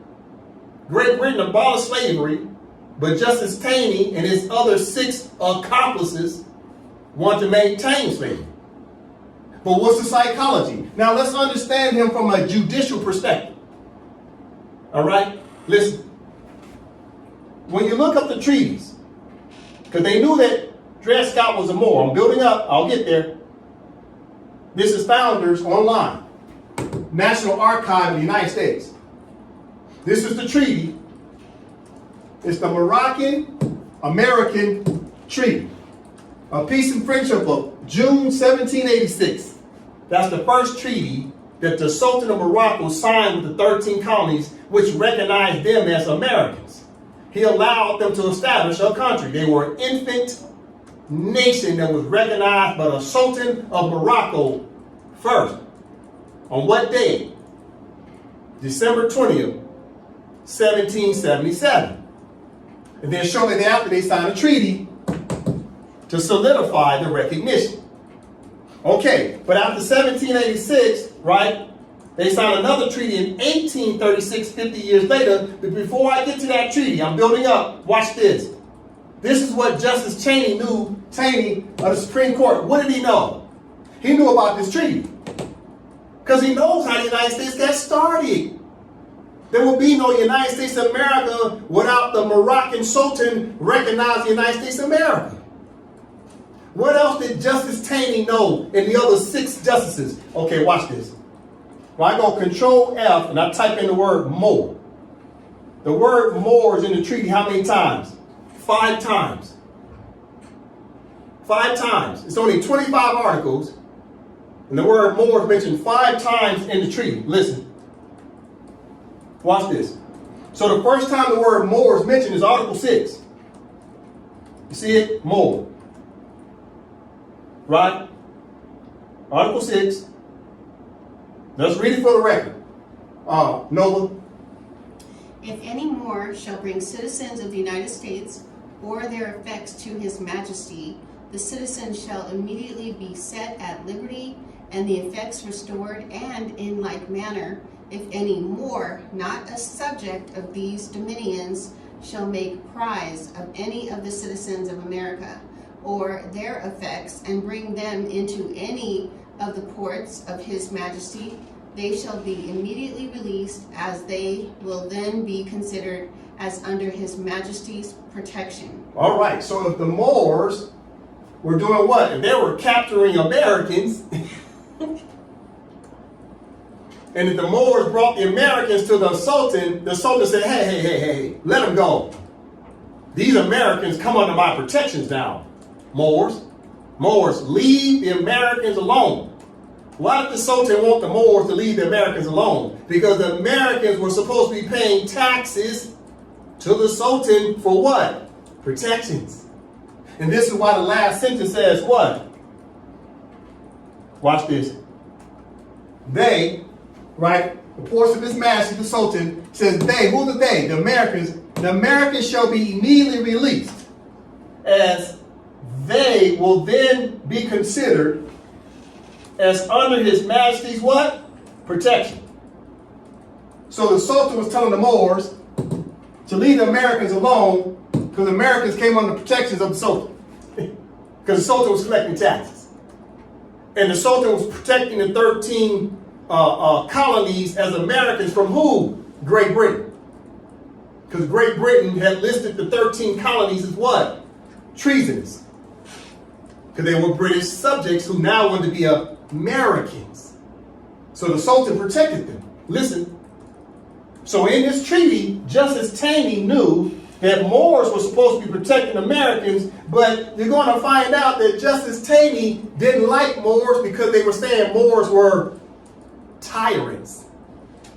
So you must understand the mentality of Justice Cheney. He had a disdain for Moors because he had remembered how Moors had treated Americans. And now that they had subjugated the Moors and some of the Negroes didn't know they was Moors, so he was trying to put his knee on the Moors' necks by calling them Negroes instead of Moors. I'm building up. We'll get there. Okay. In the treaty, it mentions the word Moor 5 times. So Article 6 mentions the word Moor twice. Okay. 1, 2. Okay. What's the next time it mentions it? Okay. Article 11. You see there? So Article 11, it says Moors. You see that? Moors or Christians. Who are the Christians? The Americans. All right? So that's number 3. Listen. Okay, what's the next time mentioned? What's number 4 out of 5? Okay, listen. What's number 4 out of 5 this moment? Article 21. So Article 21 mentions the word more twice. Right? So that's number 4 and number 5. So why is that important to understand? Justice Cheney knew that there are 2 parties in this bilateral treaty of Moroccans and Americans, and he knew that who was Moroccans? These Moors. This is a Moroccan-American treaty. Let's go back to the top. Let's go back to the top. What type of treaty was it? Moroccan-American treaty. So if you see the word more here 5 times, then Justice Taylor knew who the American was, and he said, Dred Scott can't be American. That means automatically by default, then who was Dred Scott? The Moroccan. And then you read the treaty, you go down to Article 21, Article 6, you go down to Article 11, and you go to Article 21, it starts talking about the Moors. Justice Cheney knew this. Right? Now listen, that's 1786. 1836, they renewed the treaty because the treaty was 50 years. So it's from 1786 to 1836 is 50 years. Justice Taney knew that they renewed the treaty. And the treaty remained the same except for Article 25. So it's 25 articles, and the only article changed is Article 25. So in 1836, look at the date. Dred Scott case was decided when? 1857.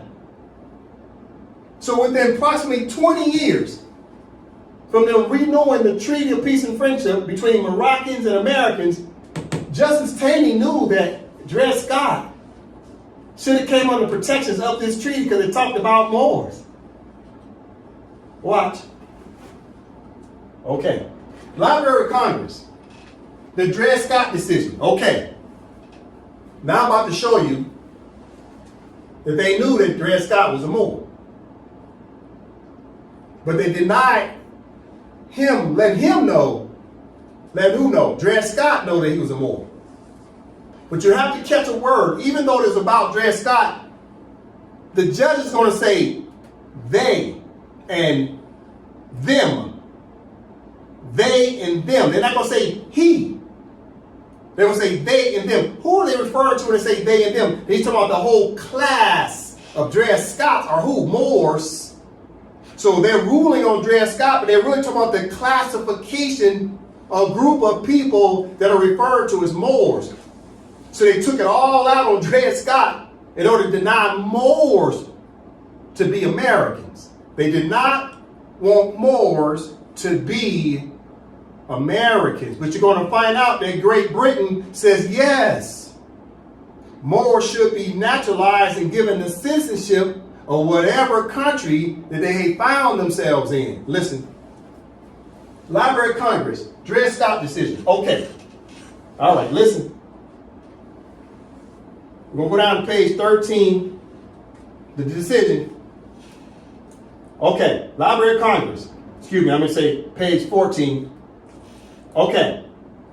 Library of Congress, okay? Be patient with me, Moors. I'm building you up. I'm going to show you that they knew that Dred Scott was a Moor. Okay. Okay, this is section 5.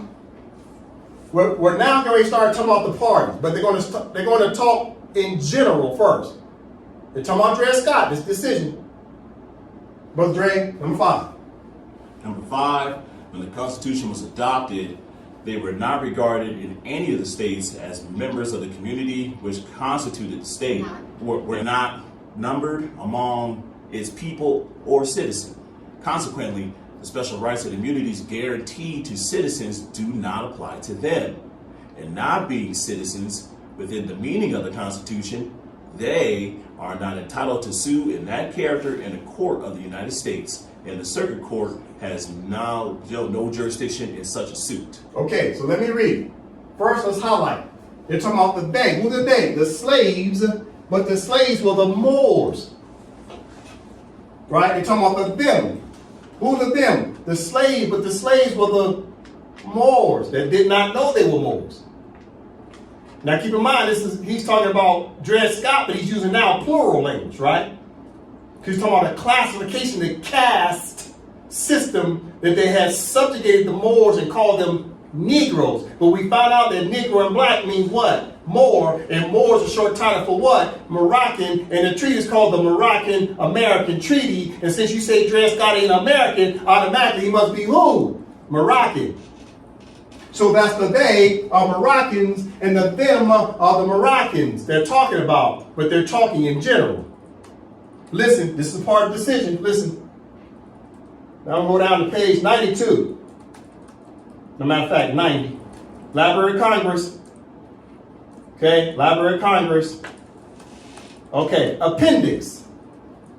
What's an appendix in law in a case? That means either someone's an expert witness to come in and give more insight, right? They give them deference because they may be a subject matter expert to talk about the situation, or under appendix, they may use someone's opinion that, let's say, a doctor or someone wrote some op-ed or wrote something, so the courts will say, well, let's take a look at this opinion that someone wrote and use it as material evidence to help us understand how to rule in this situation, right? That's what appendix mean, right? They're reviewing someone else's what? Opinion. Listen. Okay. Brother Dre, read the highlight. All right. Appendix from the New York Day Book, November 10th of 1857. Natural History of the Prognathes Species of Mankind by Dr. Samuel A. Cartwright of New Orleans. Pause. Read again. Appendix from the New York Day Book, November 10th of 1857. Natural History of the Prognathes Species of Mankind by Dr. Samuel A. Cartwright of New Orleans. Who's Dr. Samuel A. Cartwright? There he is. He was a physician. They were using his theories in the case of Dred Scott. Listen, let's just get a quick understanding of who he is since they're using his appendix. Okay, Dre. Samuel A. Cartwright, Samuel Adolphus Cartwright, November 3rd, born November 3rd, 1793, and died May 2nd of 1863, was an American physician who practiced in Mississippi and Louisiana in the antebellum United States. Cartwright is best known as the inventor of the mental illness of drapetomania, the desire of a slave for freedom. Pause. So this is a doctor who's trying to analyze slaves to say, why do these slaves want to be free? He thought it was a mental illness. Okay? Now, this is what the Supreme Court is using to study a theory of a doctor who was a racist. Let's go back to it. Okay, from the top, Brother Dre. Appendix from the New York Day Book, November 10th of 1857. Natural History of the Prognathes Species of Mankind by Dr. Samuel A. Cartwright of New Orleans. Okay, listen. Okay, here's what he's saying.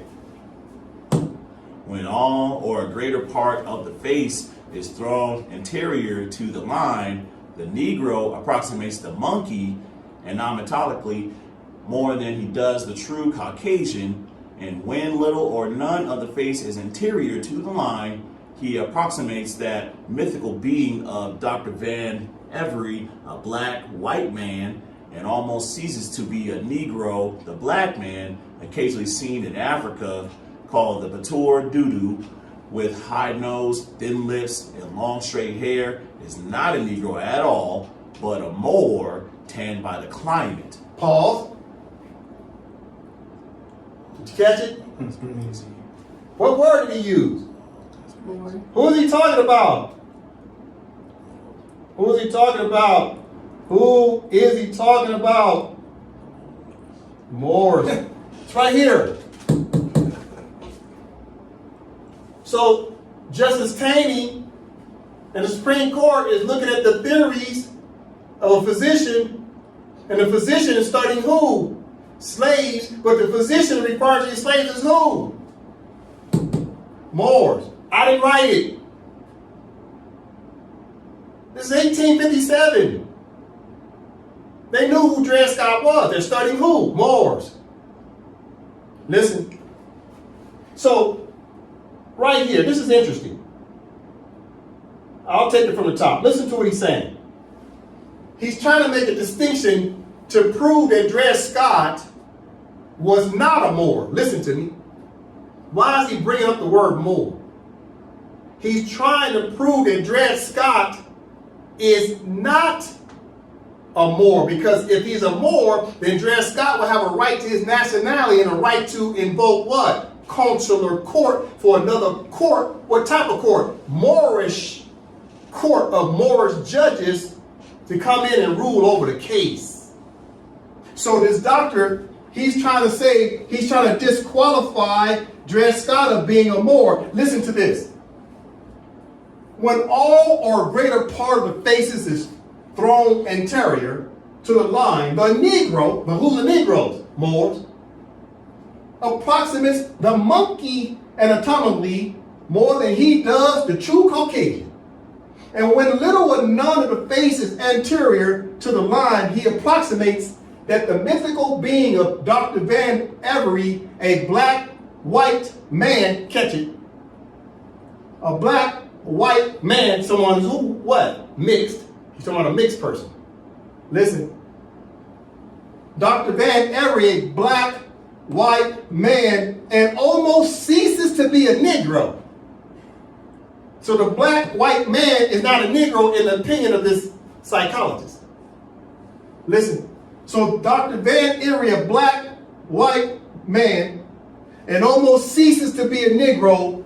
The black man, who's the black man? A Moor, right? Who's a Negro? A Moor, right? Now he continues to say, the black man occasionally seen in Africa, called the Batura Dudu, with high nose, thin lips, and long straight hair, is not a Negro at all.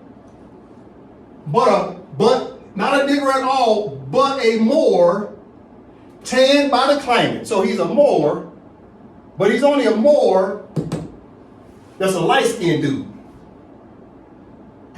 They didn't want to give, listen. They didn't want to say Dred Scott was a Moor. Why? Because he's dark-skinned. So psychologists come back and says, well, we're going to say the Moors are kind of like black-white dudes that's got a tan. And we're going to call that black-white dude a Moor because he's light-skinned. So who are they talking about? Listen. Who is that? It's quarterback for the Chiefs. What's his name, Brother Dre? Patrick Mahomes. Oh, Patrick Mahomes. So Justice Taney and this Cartwright doctor said only the Patrick Mahomes are Moors. Why? Because he's mixed. So when white men was having babies with sisters, then white men didn't want their sons to get caught up in the Negro status. So they want to say Patrick Mahomes was a Moor and not who? Dred Scott. Because Dred Scott is dark skinned, you see? So Justice Taney and them was saying, it's okay for us to have babies with sisters, and when them babies come out of them sisters, we'll call them mulattoes and call them the Moors. Right? Let's read it again. You got to see the psychology. What is the modus operandi? The psychology of a criminal. Brother Dre from the top. When all or a greater part of the face is thrown anterior to the line, the Negro approximates the monkey anatomically more than he does the true Caucasian. And when little or none of the face is anterior to the line, he approximates that mythical being of Dr. Van Avery, a black white man, and almost ceases to be a Negro, the black man, occasionally seen in Africa, called the Batura Dudu, with high nose, thin lips, and long straight hair. He is not a Negro at all, but a Moor tanned by the climate. Mm-hmm. And who's the Moor tanned by the climate? Patrick Mahomes. Now that's no disrespect to Patrick Mahomes, right? We're just using him as an image, right? As an example. All right, all due respect to good brother Patrick Mahomes. But notice he got the curly hair, right? Light skin, but that's a brother. But his mama's who? Caucasian. But, you know, the dad and the mom hooked up, and now Taney wants to say that's a Moor. But Dred Scott wasn't going to be a Moor. Because they wanted to give mulattoes certain privileges, but then keep a knee on the neck of very dark-skinned people. You got to follow me here. All right? Listen. Let's go back to the case. So first, I've already proved to you that in the case, as an appendix, they already talking about the word Negroes, right? Negroes, blacks, right, are who? Moors, because they put the word Moor, Negro, black, and mulatto all in the same subject matter. They're trying to say Dred Scott's not a Moor. Well, why would they care if Dred Scott was a Moor or not? Why even bring it up? It's because they knew he was a Moor. Listen, because Moor is what? What's a Moor? Nova from the top. Blackamoor, a noun, archaic, offensive, a black African, or a very dark-skinned person. Read it again. Blackamoor, a noun, a black African, or a very dark-skinned person. So Moors are black. And Moors are very dark-skinned persons, but you can't get no light-skinned person without dark-skinned people creating light-skinned people. So we're all Moors. But they were trying to make distinction in the case that Dred Scott wasn't a Moor. Why? Because then he would have been entitled to what? Rights as a Moor. All right, listen. Dred Scott, Blackamoor. You see him? That's Dred Scott. Blackamoor. Okay, let's go back to Dred Scott. There he is. That's not Patrick Mahomes. No disrespect to Patrick Mahomes. Because we're talking about anybody, they said only light-skinned people could be Moors, but yet Dred Scott is a Blackamoor. Right? And there he is. This is jewelry. This is how they made all the brooches of the Moors. It gets no simpler than that. This is in the definition.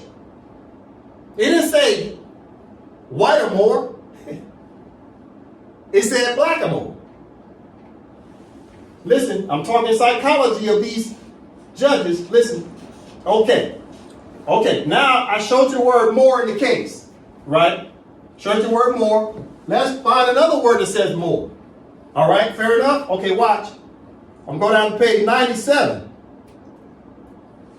Library of Congress, listen. Brother Dre started with the word the United States. The United States for having officiously destroyed the value of Negro property in Africa by breaking up the only trade that ever protected the native Africans against the butcheries, cruelties, and oppressions of their mulatto, Moorish, and Mohammedan tyrants. It is these butcheries and cruelties and the little care taken of the black man in Africa the last 50 years since he became valueless through British and American philanthropy that lie at the root of the depopulating process which is going on in the dark land of the Niger. Read it again. The United States for having officiously destroyed the value of Negro property in Africa by breaking up the only trade that ever protected the native Africans against the butcheries, cruelties, and oppressions of their mulatto, Moorish, and Mohammedan tyrants. It is these butcheries and cruelties and the little care taken of the black man in Africa that the last 50 years since he became valueless through British and American philanthropy that lie at the root of the depopulating process which is going on in the dark land of the Niger. Okay, so what are we learning here? First of all, in the case, they're talking about who? They're talking about who? They're talking about who? Mulattoes, Patrick Mahomes, Moorish, Dred Scott, but Patrick Mahomes and Dred Scott are both Moors. But in the Dred Scott case, they're learning about Moors. So Justice Taney knew that Dred Scott was what? Moorish, because they're talking about Moors. You got to see what's happening here. That's called psychology. You see what they're saying about the Moors and what the Supreme Court justice mentality was about Moors? They were scared of Moors. Listen, how do I know they were scared? Look how they were talking. See, they hadn't forgotten what Moors was probably doing to other people. See, the Moors aren't innocent. Moors were violating human rights as well at once upon a time. And the Europeans ain't ever forgot. And Justice Taney was one of those Europeans, has never forgotten what the Moors did to Europeans. We as Moors are not innocent. Yes, what the white man has done to the Moors is atrocious. It's egregious. It's asinine. But don't ever forget that what they've done to us, more than likely, we did to them first. Listen, the United States, for having officiously destroyed the value of Negro property, what do they mean when they say Negro property? Moorish property. The United States has destroyed Moorish property in Africa by breaking up the only trade that ever protected the native Africans against the butcheries, cruelties, and oppressions of their mulatto, Moorish, and Mohammedan tyrants. They're saying the Moors were tyrants. Saying they were butchers. Saying the Moors were cruel. They said the Moors were oppressive. This is the mindset of the Supreme Court justices. And they was like, we're not going to let the Dred Scotts become Americans because we're too busy trying to make sure they don't even remember that they are Moors. We don't want them to be Moors, and we don't want them to be Americans. We want them to be farm animals because they remember how the Moors potentially were what? Butchers, cruel, and oppressive. Butchers, cruel, and oppressive. See, I'm being redundant. Butchers, cruel, and oppressive. And who was like that? The mulattoes and the Moors. I'm being redundant. You must understand the psychology of the Supreme Court. They were taking it personal.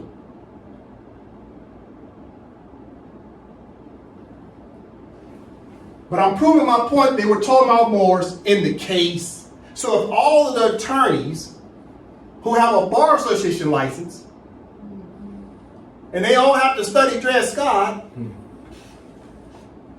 you don't think all the attorneys know that these blacks and Negroes are Moors? When it's being openly talked about in the case? But it's mum's the word. It's taboo to tell these blacks and Negroes that they're what? Moors. Listen. It is taboo. There's the word Moor, etymology dictionary. It is taboo to tell these blacks. It is taboo to tell these who? These Negroes. These Negroes. Don't tell the Negroes and don't tell the blacks that they're what? Moors. Because we're studying Dred Scott and they found out Dred Scott was a Moor. Why are these people with this British accredited registry license telling black people that they're Moors? Because they also know the Moors what? Superior in the contract.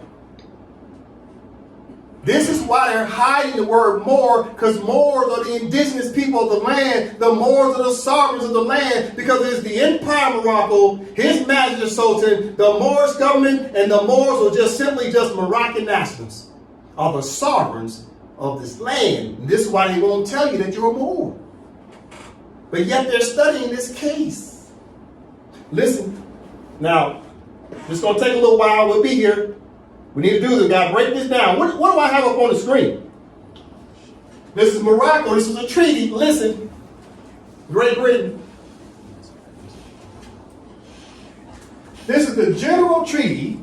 Listen, between Great Britain and Morocco, signed in English and Arabic languages at Tangier, December 9, 1856.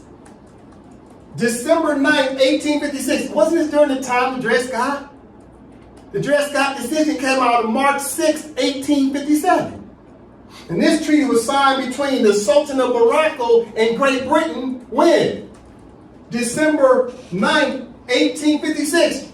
Just what? 3 months earlier.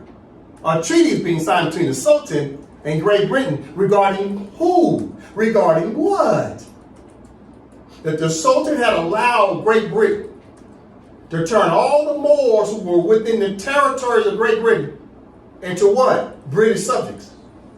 So all the Moors were deemed Moorish subjects. That was the name. Instead of saying Moroccan national, they just called you Moor subject.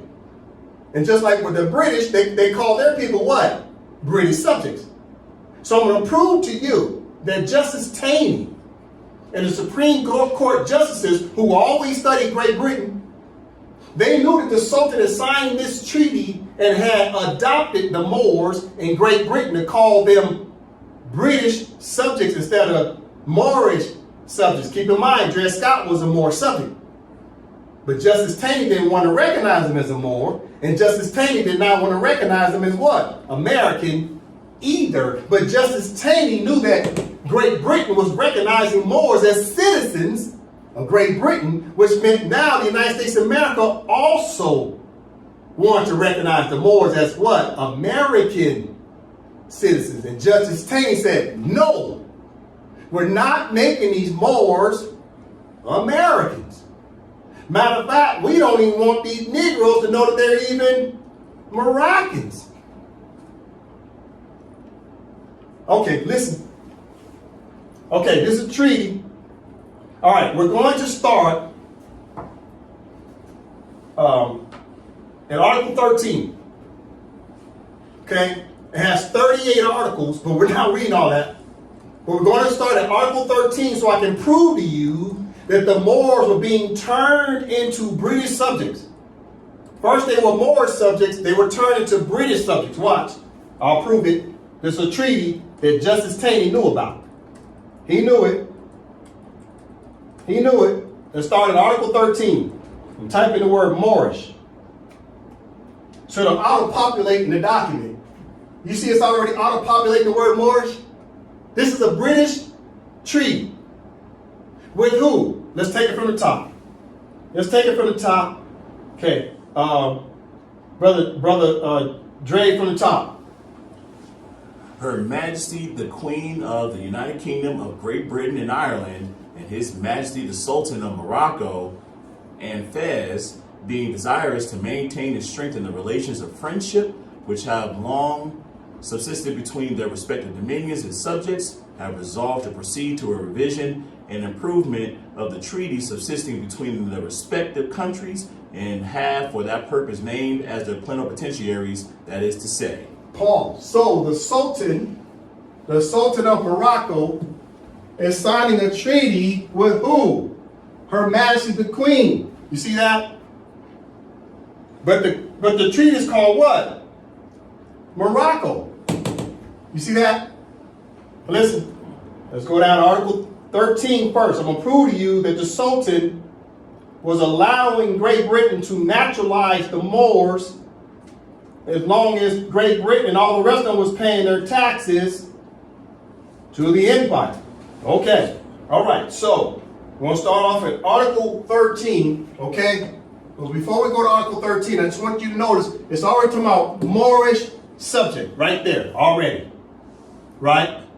Moorish subject, and I highlight the word more so you can see it more clearly. Okay, so what's the proper concept and context? I'm going to prove to you that the Moorish subjects were being adopted as now being called what? British subjects.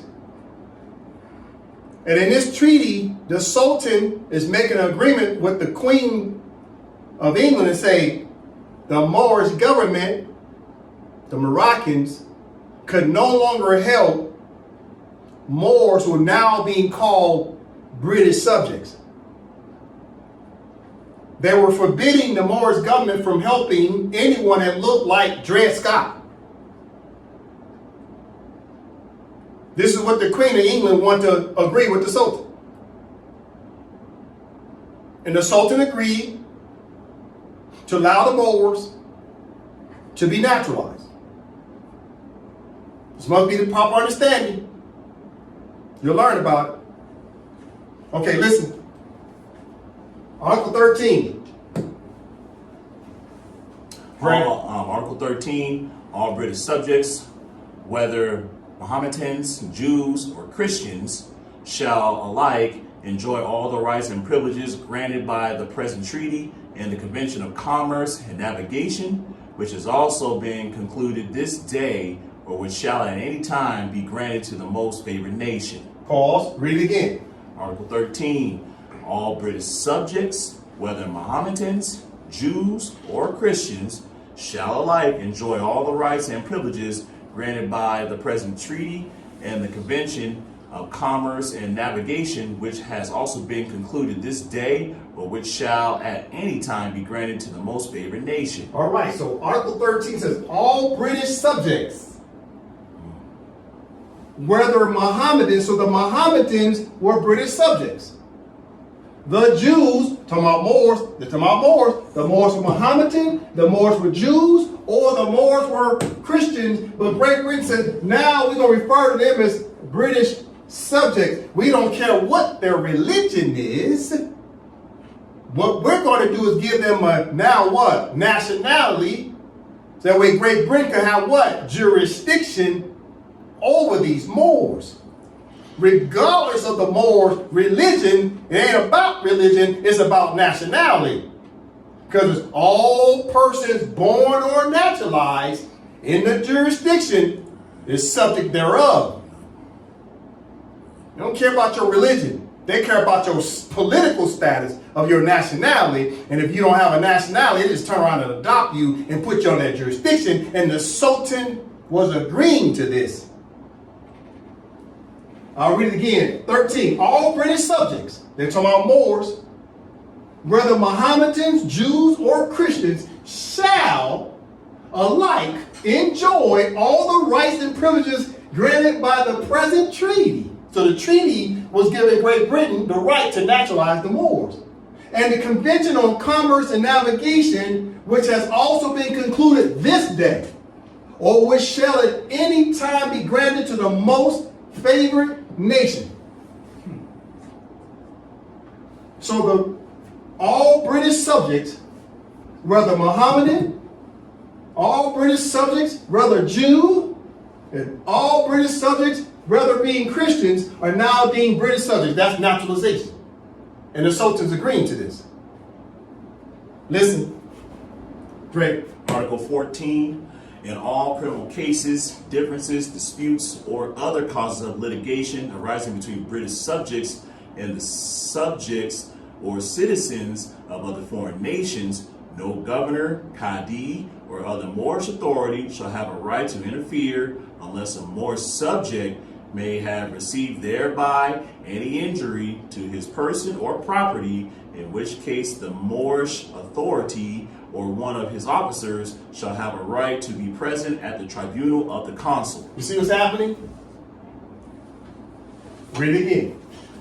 Article 14. In all criminal cases, differences, disputes, or other causes of litigation arising between British subjects and the subjects or citizens of other foreign nations, no governor, Qadi, or other Moorish authority shall have a right to interfere unless a Moorish subject may have received thereby any injury to his person or property, in which case the Moorish authority or one of his officers shall have a right to be present at the tribunal of the consul. So the Moorish authority was in full force and effect even in what? 1856.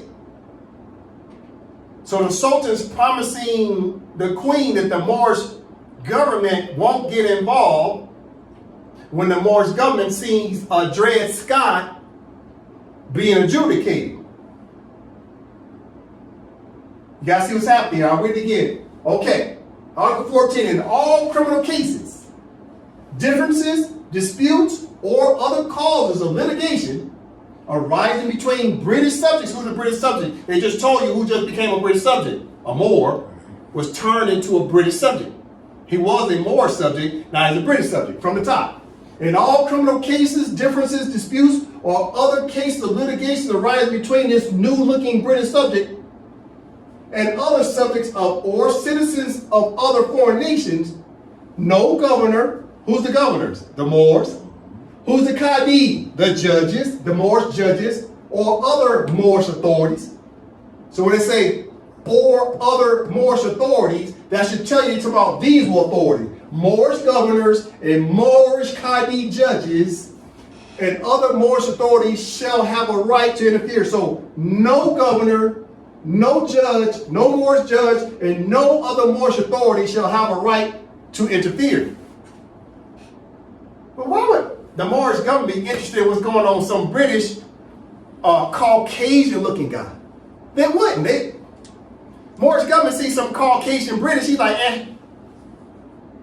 But if the Moorish government see somebody look like Dred Scott, they're like, hey, what's going on here?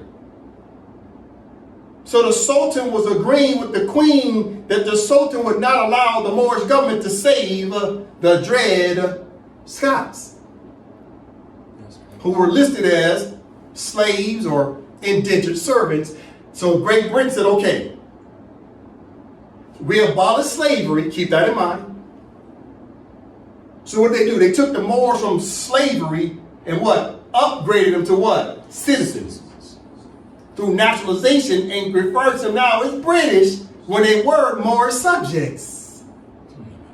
But in order for it to work, Great Britain had to get the Sultan to tell the Moorish government not to intervene when the Caucasian British government was adjudicating a dark-skinned British man.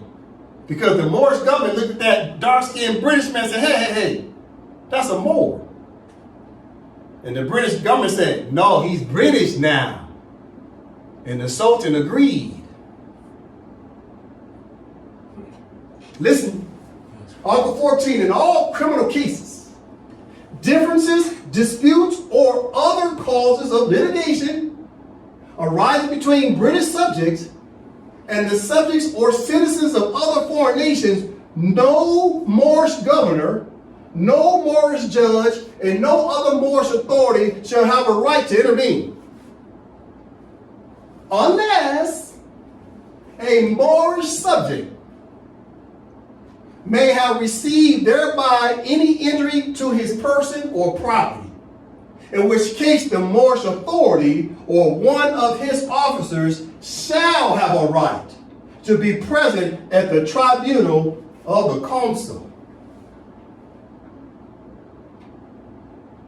So you see that the Moors were naturalized and turned into British subjects. But the Moorish government could intervene if that now turned into British subject, if they say, well, he's the plaintiff. You can't help Moors if they defend it, but they can help Moors if they was the plaintiff.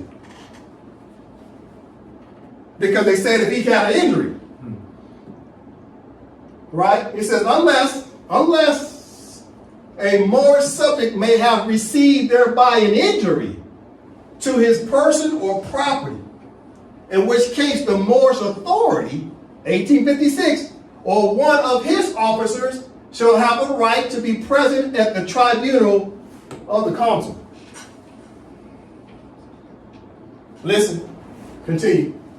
Such cases shall be decided solely in the tribunals of the foreign consuls without the interference of the Moorish government, according to the established usages which have hitherto been acted upon or may hereafter be arranged between such consuls. Paul. So it says, such cases shall be decided solely in the tribunals of the foreign consuls, without the interference of the Moorish government, according to established usages which have hereto been acted upon, or may hereafter be arranged between such consuls. See, Moorish government couldn't get involved because they had converted the Moors into British subjects. Therefore, with diversity of jurisdiction, these Moors ain't Moroccans no more. These Moors are British. So tell the Moorish government to stay out of it because these ain't Moroccans, these are British. So the British government had jurisdiction over British nationals. You see what's happening? This is 1856. Now keep in mind, Justice Taney did not want Moors to become Americans. But since Great Britain was signing this treaty of 1856, that automatically said the United States of America under what's called the most favored nation clause, the United States of America also had a right to make the Moors American subjects. Just like they were British subjects, the Moors became American subjects instead of being Moorish subjects. And this is what the Civil War was all about. The South did not want to recognize them as Americans, and the South didn't want to recognize them as Moroccans. They said, no, keep them 3/5 person, i.e. aliens, subjugated people with no nationality. Listen. Okay, Brother Joseph, we're going to pick it up right here. Article 19. Article 19. The present treaty shall apply generally to all the dominions of Her Britannic Majesty, and to all subjects who are under her obedience, and all those who inhabit any town or place. Pause. Read it again. Article 19. The present treaty shall apply generally to all the dominions of Her Britannic Majesty, and to all subjects who are under her obedience, and all those who inhabit any town or place. Pause. So the Sultan is recognizing, giving Great Britain permission to naturalize the Moors, not only in Great Britain, but any other territories that Great Britain had colonized. To refer to the Moors now as being what? British subjects, i.e. Jamaica. This is why Jamaica's constitution refers to their citizenship as what? British subjects. All this started because of the Sultan. Because the Sultan just wanted to collect taxes. And since the Moors was not collecting the taxes, the Sultan decided to let the Europeans collect the taxes. And the Europeans like, look, well, what are we going to do with these Moors? They just land all over the place. They ain't paying taxes. They're saying you lack jurisdiction. So the Sultan said, you know what, you're right. You Moors ain't doing nothing. You're not collecting taxes. You just laying around. Then I'm going to let the Europeans naturalize you, because the Europeans are doing a good job collecting taxes and paying taxes to the Sultan. You see what happened? Continuing. Which is considered part of her kingdom, as also to all her subjects in Gibraltar and its inhabitants, and likewise to the inhabitants of the United States of the Ionian Islands, which are under her protection, and all those who are called or described as English shall be considered as British subjects, without any distinction between those born in and those born out of Great Britain. And if the Queen of Great Britain should hereafter possess a town or a country which, either by conquest or treaty, shall enter under her authority, all its people and its inhabitants shall be considered as British subjects, even if only for the first time subjected to Great Britain. See that? So the Sultan of Morocco was controlling the narrative of what's happening to Moors.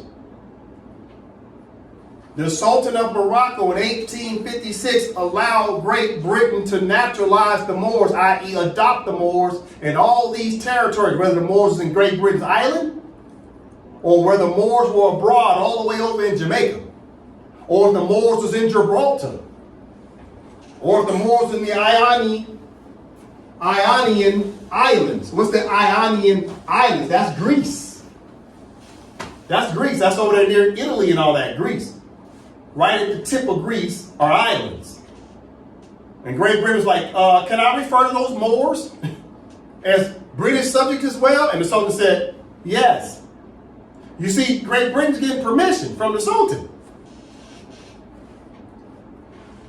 And this is how Moors ended up with these several nationalities. And they don't even know it. You were adopted by your foster mother, and who gave your foster mother permission? It was the Sultan of Morocco.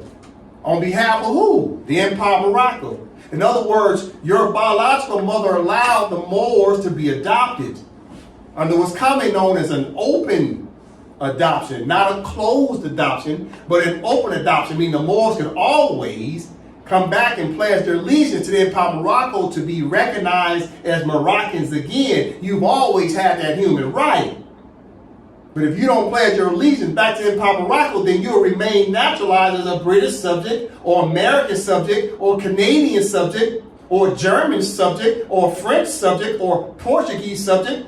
You see what I'm saying? The Europeans were able to adopt us. All because the Sultan signed this in 1856. And right after that, it became a rolling snowball down a hill that the Europeans said, hey man, on the most favored nation clause, all Europeans have a right to naturalize the Moors, to give them the nationality of the country where the Moors were. Let's read it again, brother Joseph from the top. Which is considered part of the kingdom, as also to all her subjects in Gibraltar and its inhabitants, and likewise to the inhabitants of the United States of the Ionian Islands, which are under her protection. And all those who are called or described as English shall be considered as British subjects, without any distinction between those born in and those born out of Great Britain. And if the Queen of Great Britain should hereafter possess a town or a country which either by conquest or by treaty shall enter under her authority, all its people and inhabitants shall be considered as British subjects, even if only for the first time subjected to Great Britain. See that? So all the Moors became British subjects overnight. They went from being Moorish subjects to British subjects. And as soon as the Sultan signed that treaty, it gave all the other Europeans a right to do the same thing. Now all of a sudden the Moors became what? Portuguese Moors. All the Moors became American Moors. All the Moors became Italian Moors.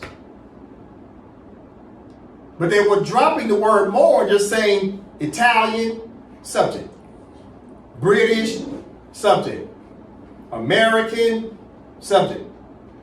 You got adopted, but you was always Moroccan. Listen, Article 20. Brother Joseph. Article 20.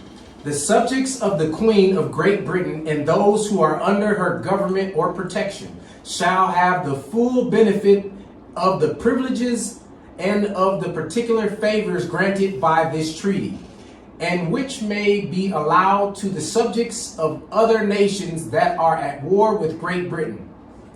And if, after this date, any other privileges shall be granted to any other power, the same shall be extended and applied to and in favor of all British subjects in every respect as to the subjects of such other power. Pause. So right here, the Queen is getting power over Moors because the Sultan's giving it to her. I'll read it again. Article 20, the subjects of the Queen of Great Britain and those who are under her government, talking jurisdiction or protection, who's under protections? Moors. They're under protectorate status. They've been adopted.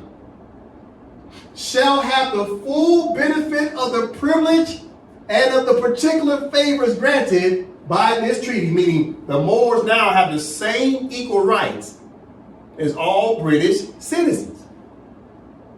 The Moors ended up with equal rights as being British citizens. So Justice Taney, listen, Justice Taney knew that this was going on in 1856. Keep in mind the decision came out March 6, 1857, and 3 months later. Justice Taney, right, because all he did was study British laws back in those days. Justice Taney did not want the Dred Scotts to become American citizens. Neither did he want the Dred Scotts to find out they were Moroccans. So Justice Taney, this is why they went in on him so hard. They said, look, man, either you're going to recognize Dred Scott as American, or you're going to recognize Dred Scott as what? A Moor subject. And Justice Taney didn't want to recognize either. It was a human rights violation.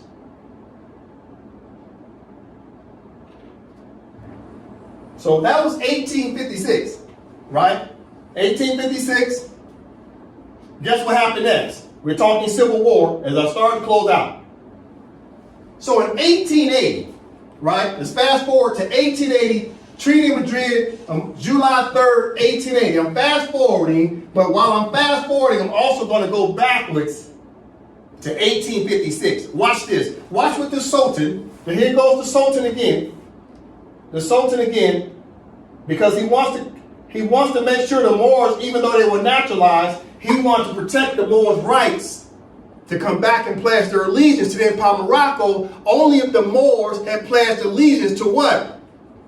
To the entire submission to the laws of the empire. See, Moors are playing this flip-flop game.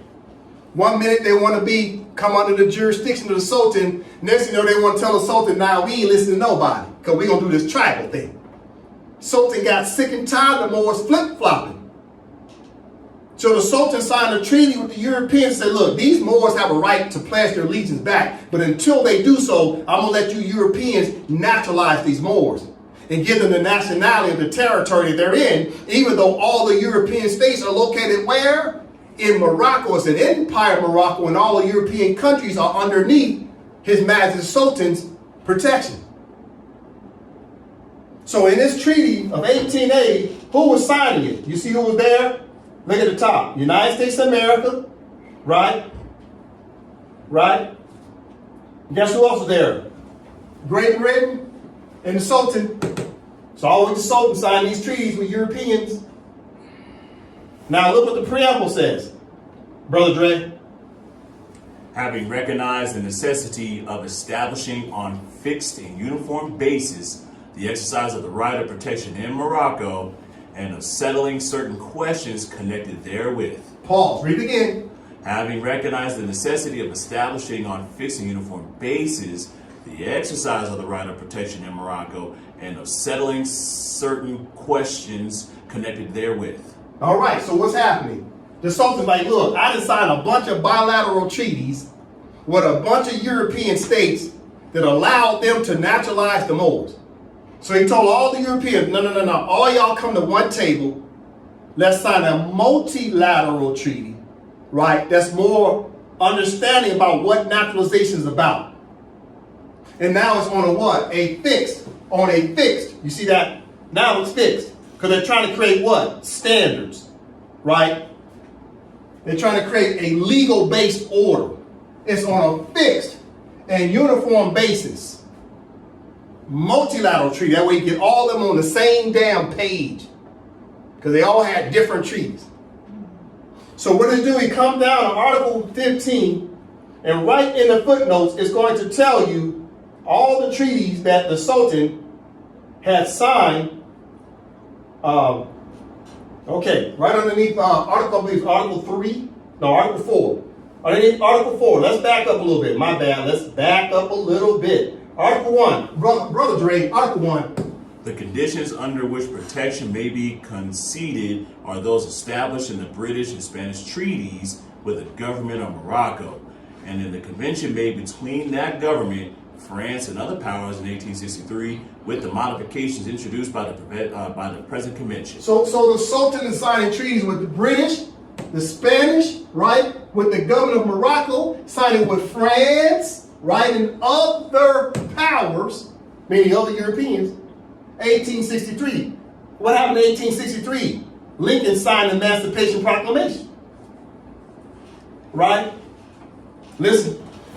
So now you go down here in the footnotes, and this is why the Civil War started, because of Dred Scott and all the treaties the Sultan was signing with the Europeans regarding the Moors, who are all over the place.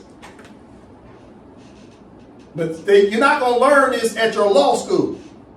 They don't want to talk about the Moors out loud. They're not going to talk about the fact the Sultan was signing multilateral and bilateral treaties which started the Civil War. They're not going to teach you this at Harvard. They're not going to teach you this at Yale. They're not going to teach you this at Morehouse, Morris Brown, Clark Atlanta, or Spelman. Listen, right here, Brother Dre. The U.S. note of February 13th, 1914, addressed to the French ambassador at Washington, stated in part, The provisions of the Convention of 1863 appear to be substantially the same as the regulations relative to protection adopted by common consent by the legation of France and the government of Morocco, August 19, 1963, reprinted in Treaties in Force 1904 at the end of the Madrid Convention. The British and Spanish treaties mentioned in Article 1 of the Madrid Convention are presumably the General Treaty of December 9, 1856 between Great Britain and Morocco, and the Treaty of Commerce and Navigation of November 20, 1861 between Spain and Morocco. 1914 for Rel 909. For background, see Hathworth 554. For text of the 1863 regulations, see page 78 for the General Treaty of December 9, 1856 between Great Britain and Morocco.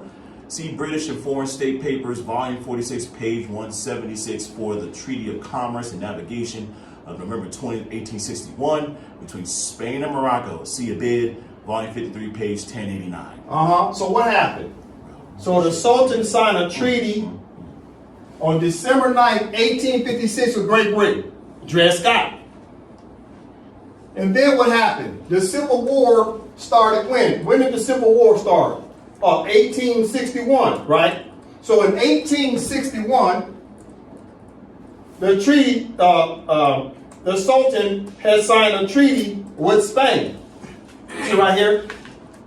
In 1861, the Sultan signed a treaty with Spain. Spain and Morocco signed a treaty regarding what? Naturalizing the Moors, making Moors citizens.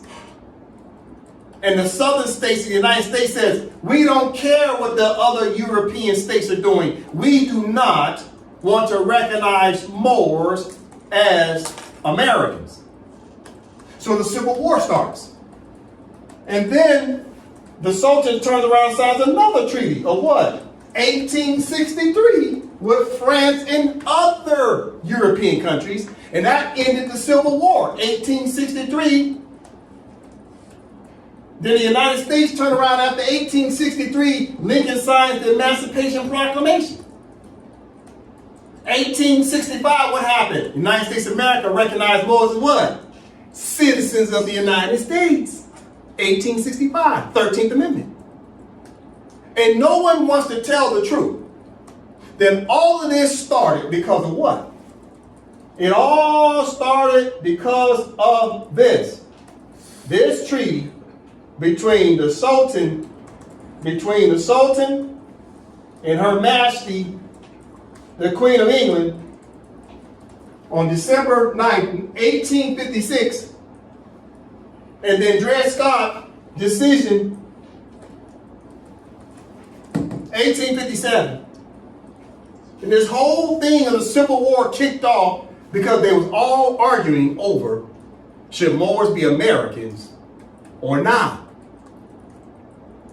And the South lost the war because the Northerners said, yes, the Moors should be naturalized and adopted to become Americans and no longer slaves.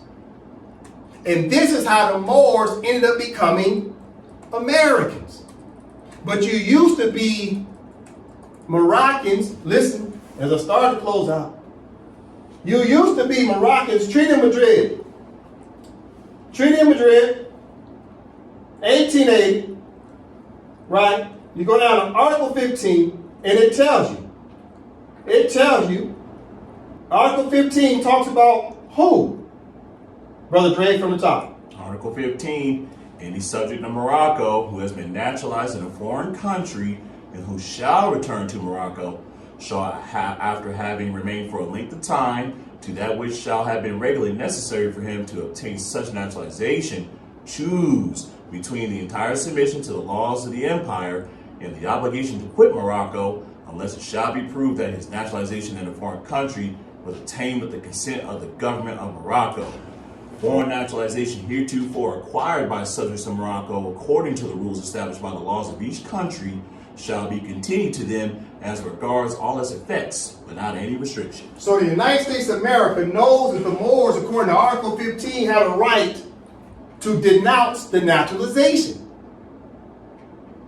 and pledge allegiance back to their biological mother and political father, which was the Sultan.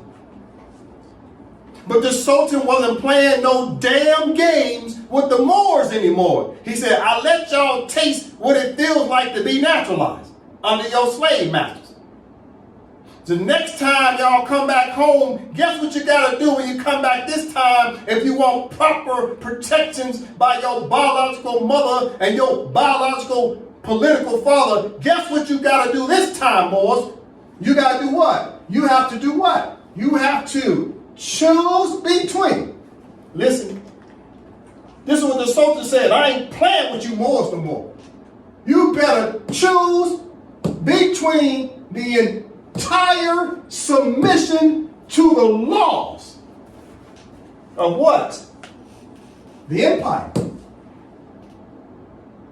See, the Sultan was sick and tired of Moors.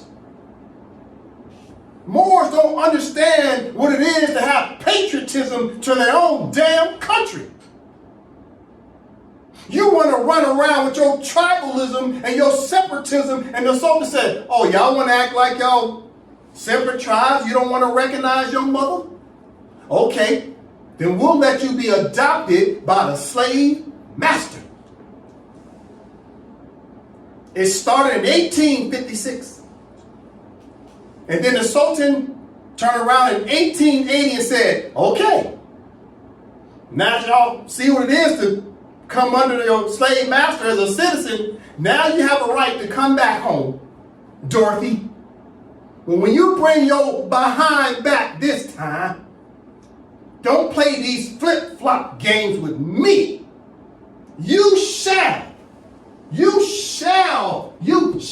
return to Morocco, i.e. the jurisdiction, and when you return to Morocco, your behind better choose between the entire submission to the laws of the Empire of Morocco.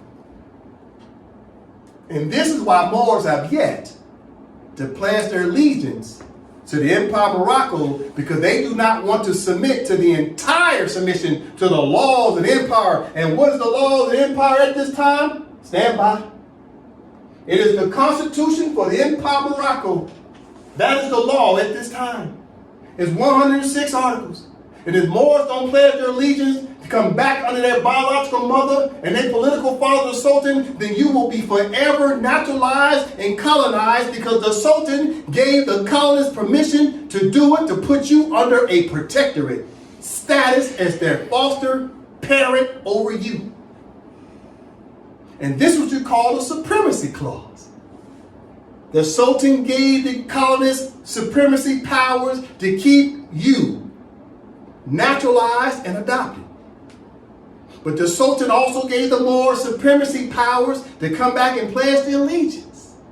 That way they could be superior in the contract, and then your old slave masters, i.e. the people who adopted you, your foster mother, will become subordinate in the contract.